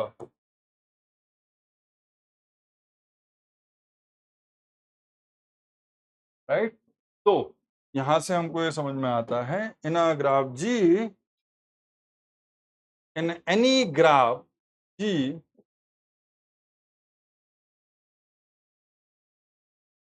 number of vertices,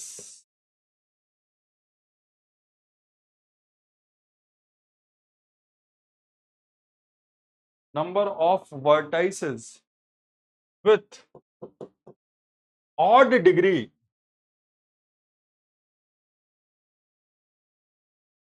ऐसी वर्टाइसेस जिनकी डिग्री ऑड है, ऐसी वर्टाइसेस हमेशा इवन टाइम्स प्रेजेंट होनी चाहिए, must be even. Number of vertices with odd degree must be even. Clear? अगर number of vertices odd degree odd हो गई तो odd numbers added odd number of times, result will be even. Please try to understand. Odd plus odd will be even, but if you say odd plus odd will be odd. ये क्या बोलता है? Odd numbers added odd number of times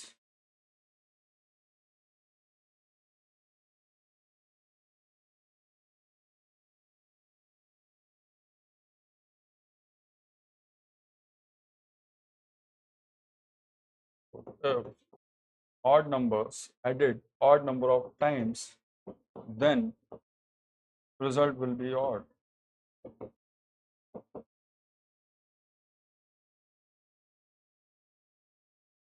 ठीक है, बच्चों वाली बात है सर, लेकिन इसके ऊपर बहुत सारी बार आपको क्वेश्चन करने को मिलेगा, तो बिल्कुल भी लाइटली नहीं लेने का। This is the in any graph G, the number of vertices with odd degree must be, और दिखाओ सर, और corollary, और corollary, और corollary।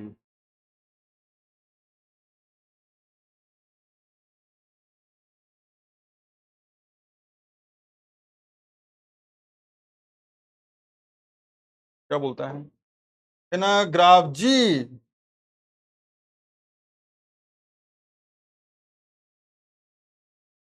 in a graph G, if degree of each vertex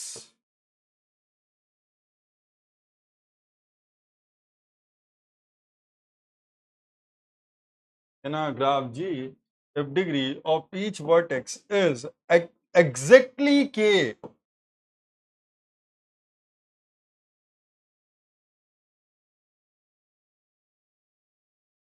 that is degree of V is equals to k for all V belonging to graph G. In a graph G, if degree of each vertex is exactly k, then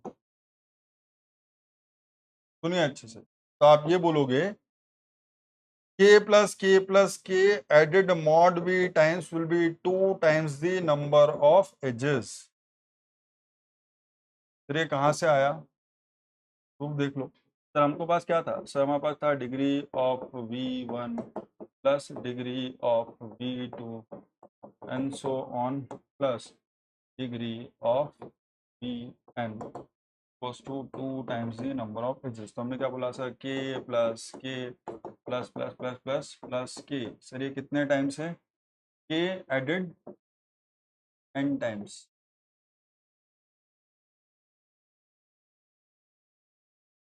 k added n times, 2 times mod e। तो n हमने क्या बोला है? Mod v, n is the number of vertices, therefore k into mod v will be 2 times the number of edges। तो इसे समझने के लिए था, बाकी याद सिर्फ इतना ही रखना। Done.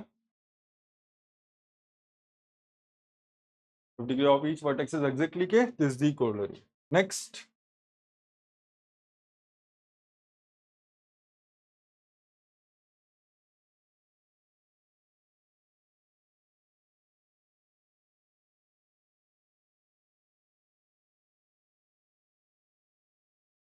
in a graph G, if degree of each vertex, in a graph G, if degree of each vertex is at least k,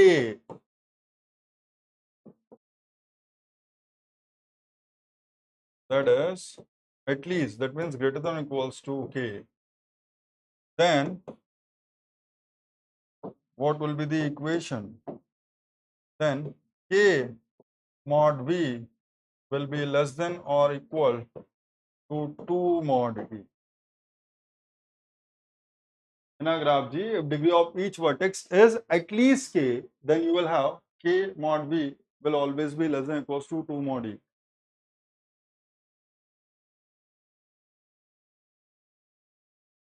हाँ, तो हमको क्या पता था? हमको पता था degree of v1 plus degree of v2 and so on up two degree of v mod v. n की जगह मैं ये भी लिख सकता हूँ, will be 2 times the number of edge.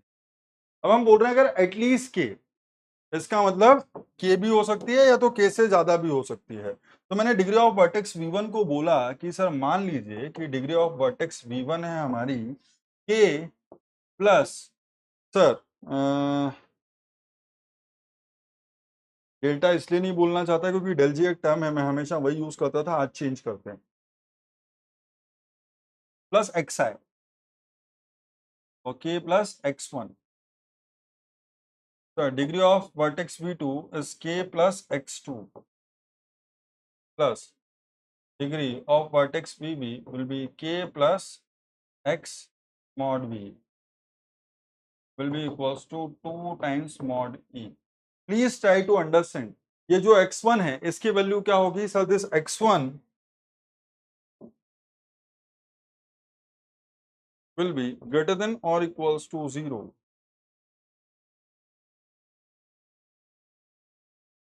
अब एक साथ लिख देते हैं,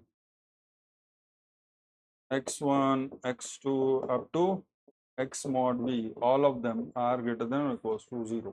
ये सारे के सारे नॉन नेगेटिव इंटीजर्स हैं. जब मैं बोलता हूं नॉन नेगेटिव इंटीजर्स हैं, इसका मतलब ये जो ओवरऑल डिग्री होगी k प्लस 0 मतलब k plus some positive integer means more than k plus 0 means k plus positive integer मतलब more than k plus 0 will be k plus some positive integer will be more than k.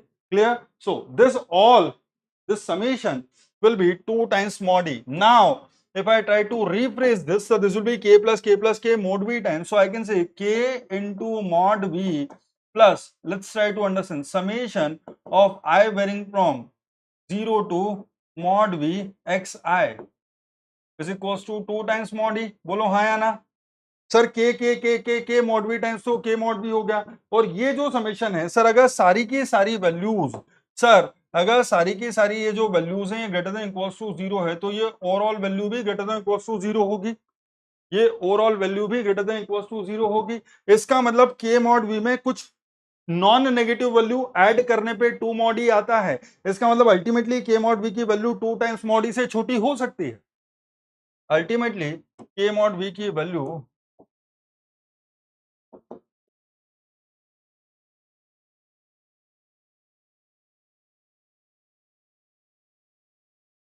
2 mod e से छोटी होगी या उसके बराबर होगी. समझ गए?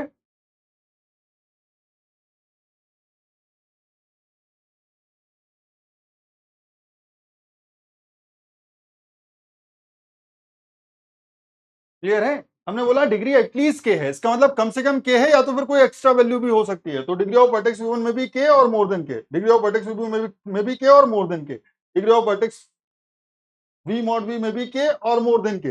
तो इन सबको ऐड करने पे 2 mod e आता है. इसका मतलब k mod v में कोई एक एक्स्ट्रा पॉजिटिव या नॉन नेगेटिव वैल्यू ऐड करने पे 2 mod e आता है. तो अगर इसमें कुछ एक्चुअल में ऐड करके और 2 mod e लाना पड़ा तो एक्चुअल 2 k mod v आपके 2 mod e से छोटा रहा होगा. अगर 0 ऐड करके 2 mod e लाना पड़ा तो k mod v एक्चुअल में 2 mod e के इक्वल रहा होगा. इसका मतलब k mod v ultimately less than और इक्वल टू 2 mod e ही होगा. डन. चलिए इसी को बोलते हैं कोलरी 5. इसी को चेंज करते हैं. अब मैं एटमोस्ट की बात करता हूं. In a graph G if degree of each vertex is at most k, इसका मतलब less than equals to k, at most k that is less than और equals to k, then k mod v will become greater than और equals to 2 mod e। Now you can understand कि ये सारी की सारी values ऐसी ही हैं, लेकिन यहाँ पर अब मैं चेंजेस करता हूँ क्या सर, इसको पॉजिटिव की जगह नेगेटिव करेंगे हर जगह।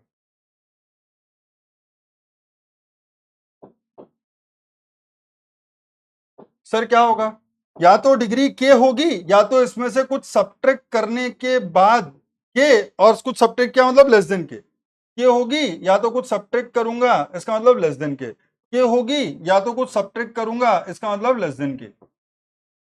बात समझ में आती है? So sir degree of each vertex will be के और लेस देन के, degree of each vertex will be के और लेस देन के, degree of vertex will be के और लेस देन के। सर लेस देन क्यों? क्योंकि ये जो x1 x2 x3 है ये अभी भी ग्रेटर देन इक्वल्स टू 0 ही है, ये ग्रेटर देन इक्वल्स टू 0 ही है। Make sense?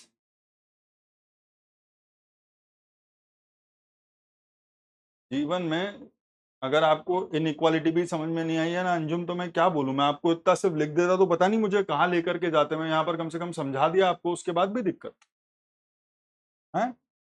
सर अब ये जो सारी की सारी वैल्यूज हैं सब्ट्रैक्ट होंगी, ठीक है? तो अगर मैं सब में से माइनस कॉमन ले लेता हूं, अगर मैं इन सब में से माइनस कॉमन ले लेता हूं, तो माइनस के बाद तो ये समेशन ही बचेगा ना, माइनस के बाद तो ये समेशन ही बचेगा। इसका मतलब के मॉड वी में से एक non zero non negative value subtract करने पे 2 मॉड ई आता है। इसका मतलब के मॉड वी की अल्टीमेट वैल्यू 2 मॉड ई से ज्यादा हो सकती है।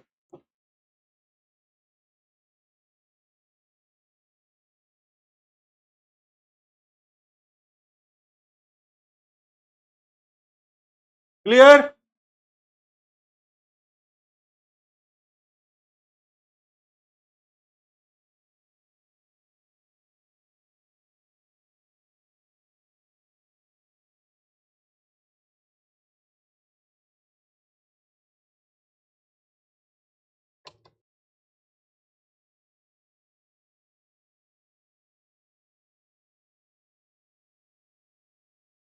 जी 1 टू मॉड वी होगा, 1 टू एन होगा एक्चुअल में।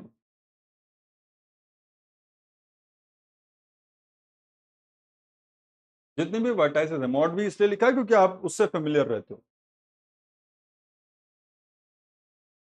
ठीक है? ओके तो ये सारी हमारी कोलोरीज हो गई हैं। आई होप किसी को कोई दिक्कत नहीं है, सारी की सारी चीजें परफेक्टली क्लियर हैं। एक और चीज लिखते हैं, note.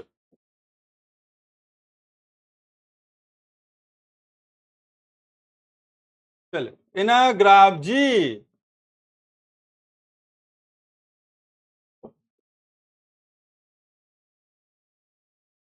In a graph G equals to V comma E, degree of each vertex is at least del G. Yes और नो? मिनिमम डिग्री ग्राफ में क्या होती है? डेल जी होती है। इसका मतलब हर ग्राफ के अंदर हर वर्टेक्स की डिग्री कम से कम उस ग्राफ में जो मिनिमम डिग्री है उससे तो ज्यादा ही होगी।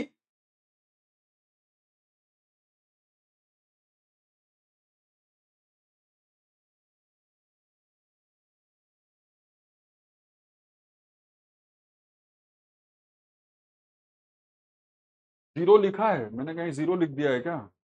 अच्छा हाँ, मैंने हर जगह जीरो लिख दिया है, सिर्फ यहीं पे लिखा है, ऊपर तो वन ही लिखा था ना।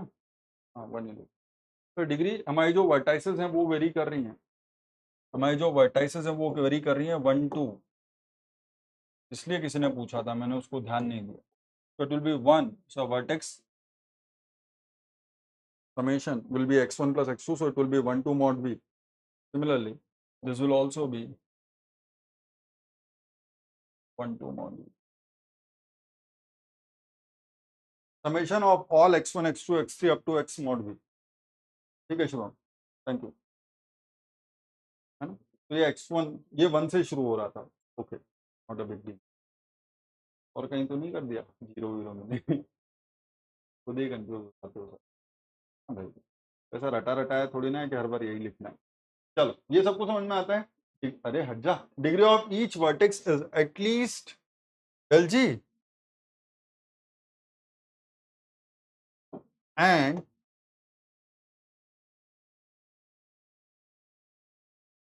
Degree each vertex is at most. Sir graph के अंदर जो मैक्सिमम डिग्री है उससे ज्यादा तो नहीं हो सकती किसी भी वर्टेक्स की डिग्री, उससे ज्यादा तो नहीं हो सकती किसी भी वर्टेक्स की डिग्री, राइट। देयरफॉर सर क्या मैं ये बोल सकता हूं, क्या पता था हमने सर, अगर हर वर्टेक्स की डिग्री एटलीस्ट डेल जी है तो हमको पता है del G times mod V will be less than equals to 2 mod E and delta G into mod v will be greater than or equals to 2 mod e, that is आपका जो 2 mod e है वो greater than equals to होगा del g mod v से, and this will be less than equals to delta g।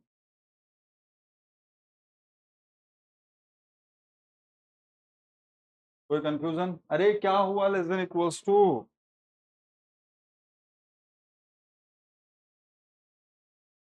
क्या हो गया यार, क्यों परेशान हो रहे हो? कुछ सभी दिमाग भी लगाया करो। हो गया होगा, गलती हो गई हमसे एक आध बार, तो अब क्या कह रहे हो? मैंने आपका वो कमेंट देख लिया, उसको मैंने जवाब नहीं दिया, इसका मतलब आप सोच नहीं रहे हो, है ना। लेस देन इक्वल्स टू यहाँ लिखा है तो हर जगह लेस देन डालेंगे, फिर यहाँ पर ग्रेटर देन लिखा था तो यहाँ पर भी ग्रेटर देन डालना था। ऐसा कोई चमत्कार है क्या? ऐसा कोई जरूरी है क्या? कुछ नहीं है, वो बस परेशान करता है, उसको मजा आता है, उसको अच्छा लगता है कि मैं कुछ सुनूं। वैसे नहीं रह सकता वो। आइए भाई, चलिए फटाफट से। ये तो बच्चों वाला क्वेश्चन है sir.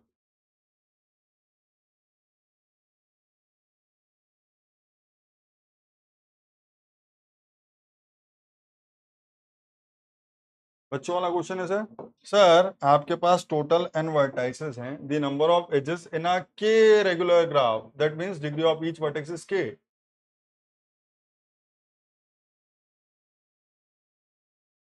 and n vertices, that is mod v is equals to n. So what do we know?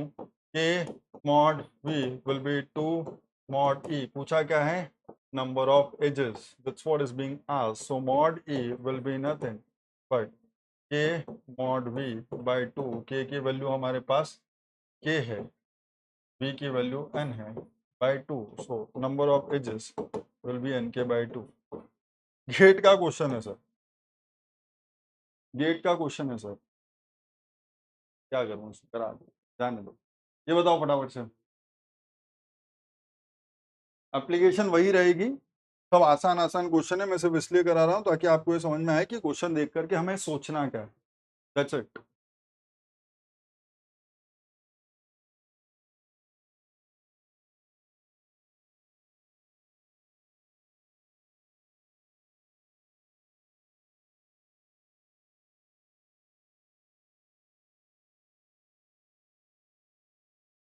Print n k by 2। तो बच्चों वाला क्वेश्चन है, दिमाग खराब मत क्या करो सर। A non directed graph contain 16 edges and all vertices are of degree 2, then the number of vertices, sir, what do we know? K mod v is 2 times mod e, so mod v will be 2 times mod e by k. So what do you know? 2 times mod e is 16 by 2 mod v। तो मजाक कर रहे हो क्या? ऐसे मजाक mood था, इसका बता दो। ना ना ना ना ना, हमेशा ऐसा नहीं होगा। सत्यम जी, सत्यम जी, सत्यम जी, सत्यम जी, सत्यम जी, सत्यम जी, एक अकेला पॉलीगन नहीं है, वहां पर बहुत सारे पॉलीगन हो सकते हैं। Please try to understand. अगर हर वर्टेक्स की डिग्री 2 हो तो क्या ग्राफ एक सिंगल पॉलीगन हो, ये जरूरी है? अगर हर वर्टेक्स की डिग्री 2 हो तो क्या ग्राफ एक सिंगल पॉलीगन हो, ये जरूरी है सत्यम?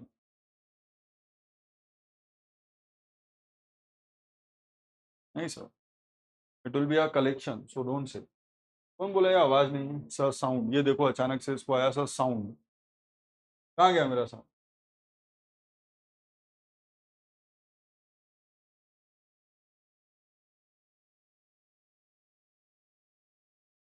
चलिए sir, consider an undirected graph with n vertices and 25 edges. So mod ही पता है हमको, बच्चों वाले क्वेश्चन है। Such that each vertex of G has degree at least 3, then the maximum possible value of n. So what do we know? So if the degree of at least 3, then k mod v will be less than or equals to 2 mod e. तो हमको maximal possible value of n बोल रहा है। तो sir mod v has to be less than or equals to 2 mod e by k. So that means mod v has to be less than or equals to mod e कितना दिया है sir? 25 दिया है। 2 into 25। Sir k की value कितनी दी है sir? 3 दी हुई है। So 50, 48, 16 point something. Mod v is less than 16.6. So mod v has to be less than or equals to 16. अगर ऐसा है तो maximum possible value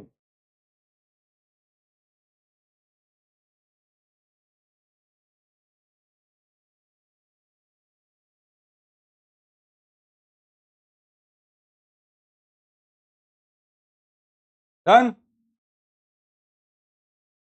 Oh.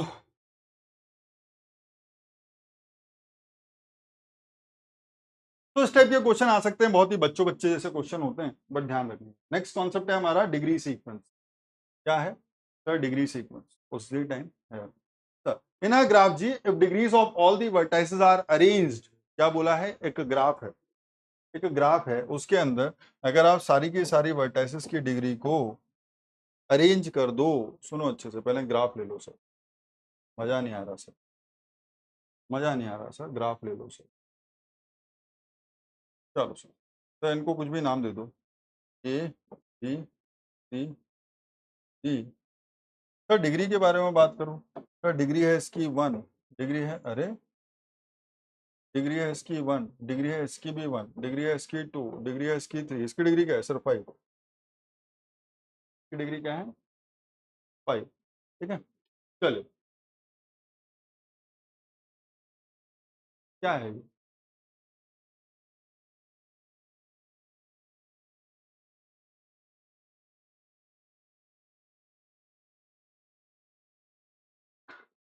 In a graph G, if degrees of all the vertices are arranged in non-increasing or non-decreasing order, if degrees of all the vertices are arranged in non-increasing or non-decreasing order, then it is called a degree sequence of graph G.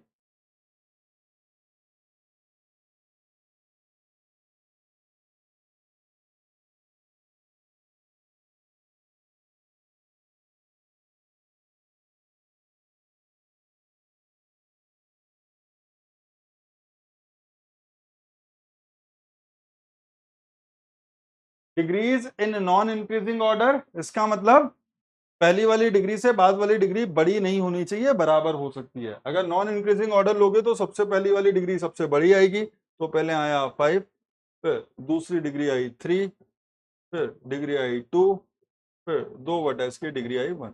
तो क्या इस sequence में कहीं पर भी किसी vertex के बाद वाली वर्टेक्स की डिग्री उससे ज्यादा है? नहीं सर। सो डिग्री इज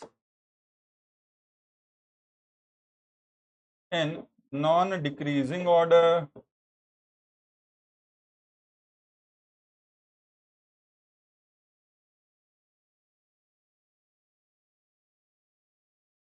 तो सबसे पहले नेक्स्ट वर्टेक्स की डिग्री डिक्रीज नहीं होनी चाहिए, बढ़ सकती है या बराबर रह सकती है?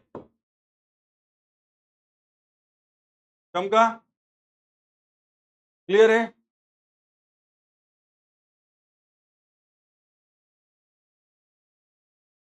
अरे ये क्या बात करने लगा है अमन भाई? तुम आ गए ना, ऐसे ही नमस्कार चमत्कार करने आ जाते हो, क्लास को डिस्टर्ब कर देते हो। मत किया करो बेटा। आई नो, मैंने तुम्हारा मैसेज देखते ही समझ लिया था कि तुम आ गए हो, आज ऐसे ही मिलने मिलाने आए होगे, लेकिन उससे क्लास डिस्टर्ब हो जाती है, इसलिए मैं जवाब नहीं दिया। अवॉइड नहीं कर रहा था, देख लिया था, बट ओके। चलिए, degrees in non increasing order will be this. Okay sir, ये दोनों ही क्या है सर? किसी भी ऑर्डर में लिख लो। Fine, degree sequence. कुछ और बताने को रह जाता है क्या? नहीं सर, नहीं रह जाता। In a graph G, if degrees of all the vertices are arranged in non-increasing or non-decreasing order, then it is called degree sequence of that graph. क्या है? सब एक टर्म में आती है, graphic.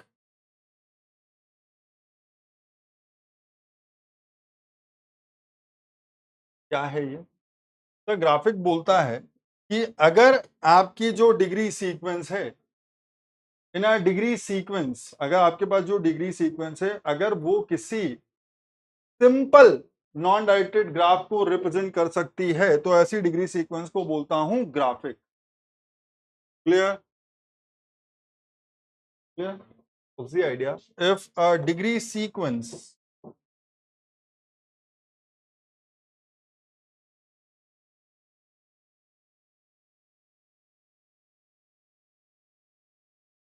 degree sequence can represent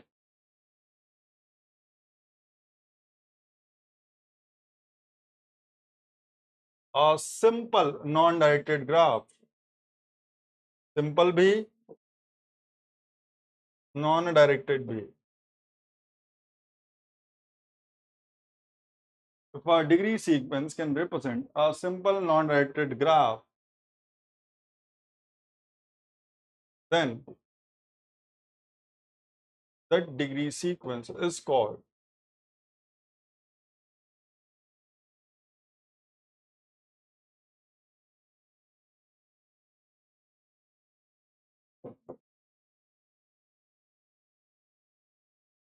a graphic.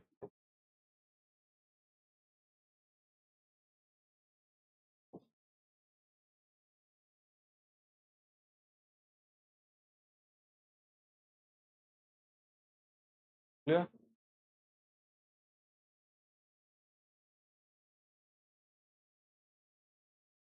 चलो sir, यहां भी समझ में आया। बताओ,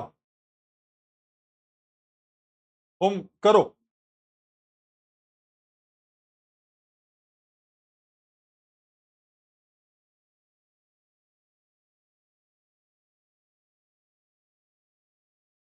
Which of the following degree sequence can represent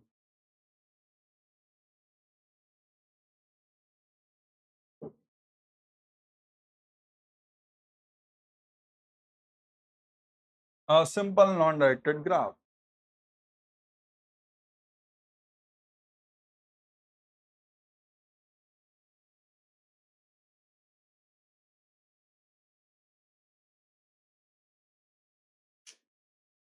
बहुत तेज दौड़े आप। गलत है गणेश, सोचो, थोड़ा सा दिमाग लगाना पड़ेगा। चार अलग अलग कॉन्सेप्ट हैं यहां पर,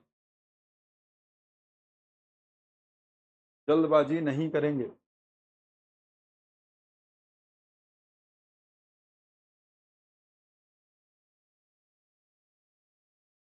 चले जाने दीजिए, this is your homework problem and end of the class.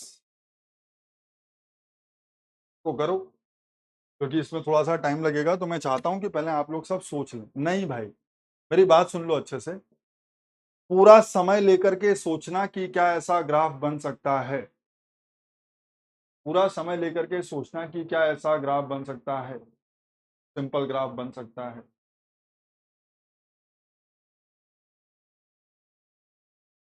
मजाक करते हैं आप लोग, जल्दबाजी में कहाँ जाना है आप सब। यार क्या कर रहे हो, 1 2 3 4 बना लिया इतनी देर में, मुझसे तो बनते नहीं है। आंसर देने हैं बस। जब बोल रहा हूं शांति रखो, टाइम टेकिंग कॉन्सेप्ट है, बहुत सारी चीजें सोचनी पड़ेगी। टाइम टेकिंग कॉन्सेप्ट है, बहुत सारी चीजें सोचनी पड़ेंगी, बहुत कुछ नया सीखने को मिलेगा, इसलिए जल्दबाजी क्यों कर रहे हो? जल्दबाजी क्यों कर रहे हो?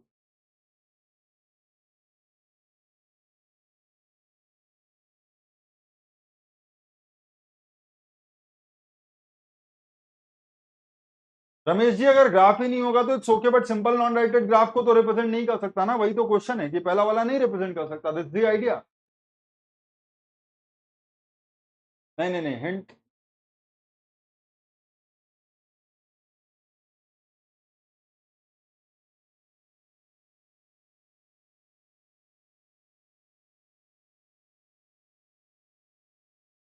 हिंट नहीं, आराम से सोचिए, इसलिए टाइम दिया। Random answer are given by everyone. मैं वही बोल रहा हूँ, सबने कुछ तो भी आंसर दिए, क्योंकि आपके दिमाग में जो चल रहा है वो सब गलत है।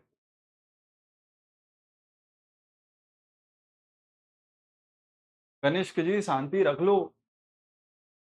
None of the answer provided till now is correct.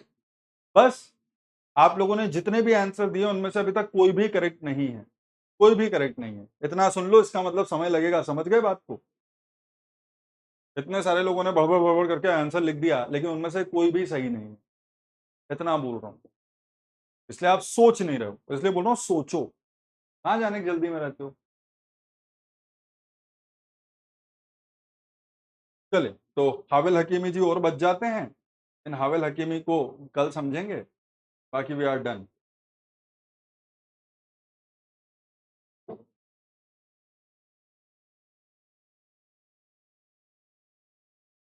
So I am done from my side. जो जाना चाहता है वो चला जाए। विष्णु सिंह, अब बात करो, क्या कह रहे हो तुम? क्या लेस देन इक्वल टू के पीछे पड़े हुए हो? क्या है ये? क्या परेशानी आ रही है? क्या नहीं समझ पा रहे हो? जिसका हो गया है वो जा सकता है। क्या हो गया वो जा सकता है? क्या बोलना चाह रहे हो भाई? विष्णु सिंह, क्या लेस देन के इक्वल टू के पीछे पड़ गए हो? बताओ क्या परेशानी है उसमें? 4 से 5 बार एक फालतू की कमेंट लिख चुके हो।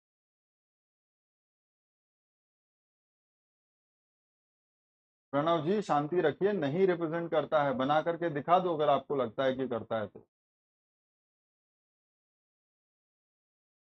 अरे ढंग से बोलो, के मॉड वी माइनस समथिंग। जी, के माइनस समथिंग। तो अरे मैंने सुन लिया प्रणव, एक बार में वापस क्यों लिख रहे हो यार? गलत है आंसर।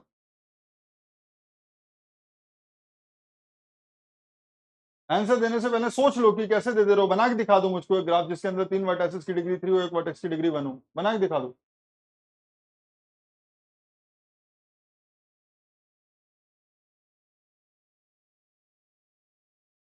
नहीं पूछेगा वो भी, उसको क्वेश्चन ही पूछना नहीं आता, उसको सिर्फ पूछना है, लेकिन क्वेश्चन नहीं बताएगा कि सही से सही में पूछना क्या चाह रहा हूँ सर।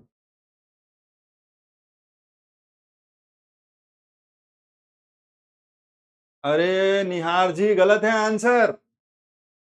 मैंने 15 मिनट का टाइम होने के बाद भी कॉन्सेप्ट एक्सप्लेन नहीं किया, मतलब कुछ तो होगा, वरना मैं खत्म कर देता, मेरा पाप खत्म हो जाता है। लेकिन 15 मिनट का टाइम पीरियड होने के बाद भी अगर मैंने क्वेश्चन सॉल्व नहीं कराया है, इसका मतलब मुझे मालूम है कि आप लोगों को उसमें सोचने की जरूरत है, सुन नहीं रहे हो।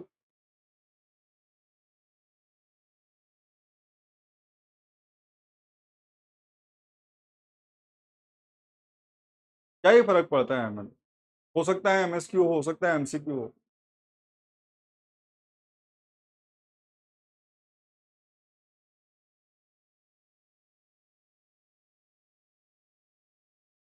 आ जाओ बेटा, ये वहीं तक ना ना लिख रहा था अभी तक, अब इसने लिखा तो इसको मैं ले चलूं।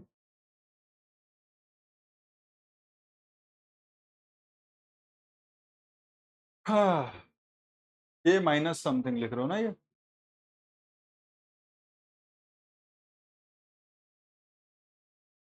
तो क्या हुआ? सिर्फ वही एक अकेली कहानी है क्या जिससे सब कुछ हो जाएगा दिव्यांश जी? और भी बहुत कुछ सोचना पड़ेगा, उसके बेसिस पे आप एक आंसर को खत्म कर सकते हो। माइनस समथिंग, बेटा इधर आ। विष्णु देख, सर हमको ये पता है कि जो सारी की सारी वर्टाइसेस हैं उनकी डिग्री का समेशन तो गारंटीड है कि 2 टाइम्स मॉडी के इक्वल होगा। सुनना अच्छे से, नहीं समझ में आता है ना तो थोड़ा सा पेशेंस रखा करो। सर, जो सारी की सारी वर्टाइसेस हैं उनकी डिग्री का समेशन तो 2 टाइम्स मॉड ई ही होगा। ये तो भगवान का नियम है, ये भगवान का नियम है जो हमने सबसे पहले लिख दिया था। क्या? That in a graph summation of the degrees of all the vertices will be 2 times the number of edges. इसके अंदर कुछ भी नहीं है, ठीक है? इसी को कई लोग जानना चाहेंगे, उसने बोल भी दिया था, कल फिर से लिख दूंगा, नहीं तो बोलेंगे सर हमारे सामने क्यों नहीं लिखा। जैसे को बोलते हैं हैंडशेकिंग लेमा।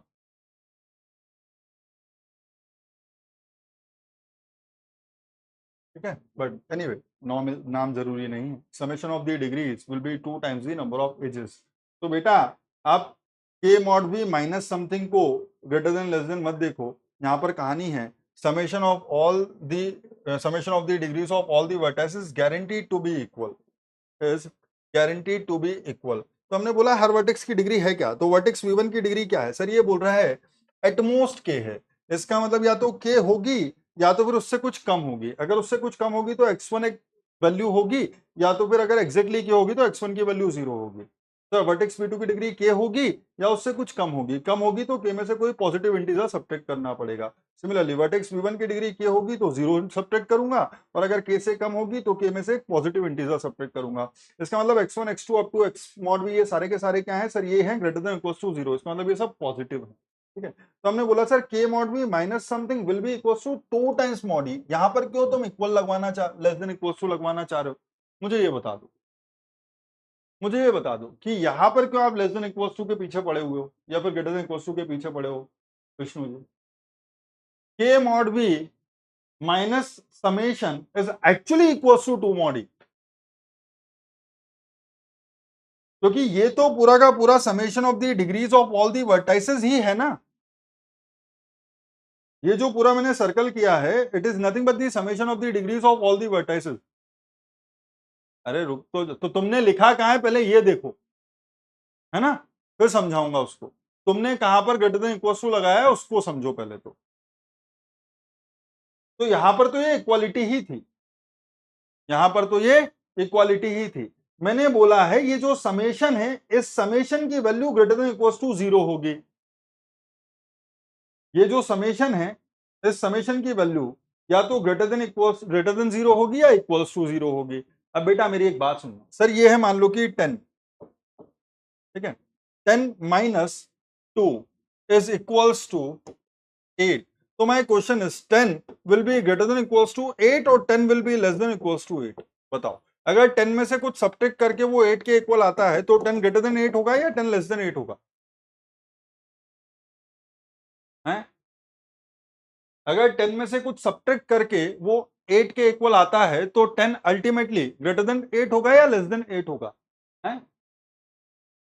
बच्चों वाली बातें करते हो। अगर 10 में से कुछ सब्ट्रैक्ट करने पे 8 आता है तो 10 ग्रेटर देन 8 है या लेस देन 8 है, बोलो। अरे तुम सब तो हाँ ग्रेटर देन कर रहे हो, मैं तो वो विष्णु से। तो मैं बोल रहा हूं के मॉड वी में से कोई पॉजिटिव वैल्यू सब्ट्रैक्ट करने पे 2 मॉड ई आ रहा है तो के मॉड वी 2 मॉड ई से बड़ा होगा या छोटा होगा। अब बोलो सर, 10 में से कुछ पॉजिटिव वैल्यू सब्ट्रैक्ट करने पे 8 आता है तो 10 ग्रेटर देन 8 है। सिमिलरली के मॉड बी में से कोई पॉजिटिव वैल्यू सब्ट्रैक्ट करने पे 2 मॉड ई आता है तो के मॉड बी 2 मॉड ई से बड़ा होगा। क्या दिक्कत है उसमें, बच्चों वाली चीज समझ में नहीं आती। अब आया समझ में कि अभी भी रो ही रहे हो।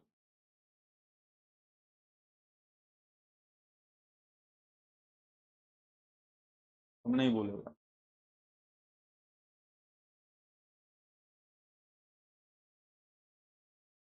गॉट इट, हाथ मत जोड़ो अपना सर फोड़ो, पागलों वाली बात कर रहे हो। अब तुमको ये बताऊं सब ये सब करवाना पड़ेगा क्या, मुझे इनइक्वालिटी नहीं समझ में आ रही है तो फिर क्या ही बोले, मतलब और शुरुआत से पूरी क्लास में नाक में दम कर दिया सर, वो माइनस वाला greater than sir greater than sir greater than, क्या हुआ अब गलत हो गया क्या, फालतू की बातें करते हो।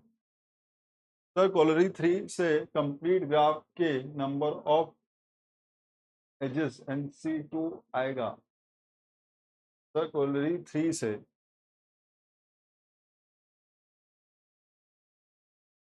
ठीक बिल्कुल आएगा अगर आपको ये पता हो कि हर वर्टेक्स की डिग्री n-1 है। complete graph में if you know that the degree of each vertex is n-1, so you'll say n vertices each with a degree n-1 will be 2 times the number of edges, therefore number of edges will be n into n-1 by 2। और फिर मैं उल्टा बोल रहा हूँ, उस दिन भी आप लोगों ने मुझसे ये बोला था कि सर ये हो गया, भाई आपको NC2 पता था, आपने तो ये रिवर्स प्रूफ किया है, ठीक है मधुसूदन, बढ़िया, खुश हो, कोई दिक्कत नहीं, मान लिया लेकिन तुम्हारी बात की, हाँ सर कोलरी 3 से आप नंबर ऑफ एजेस निकाल सकते हो कंप्लीट ग्राफ के अंदर, बढ़िया, खुश।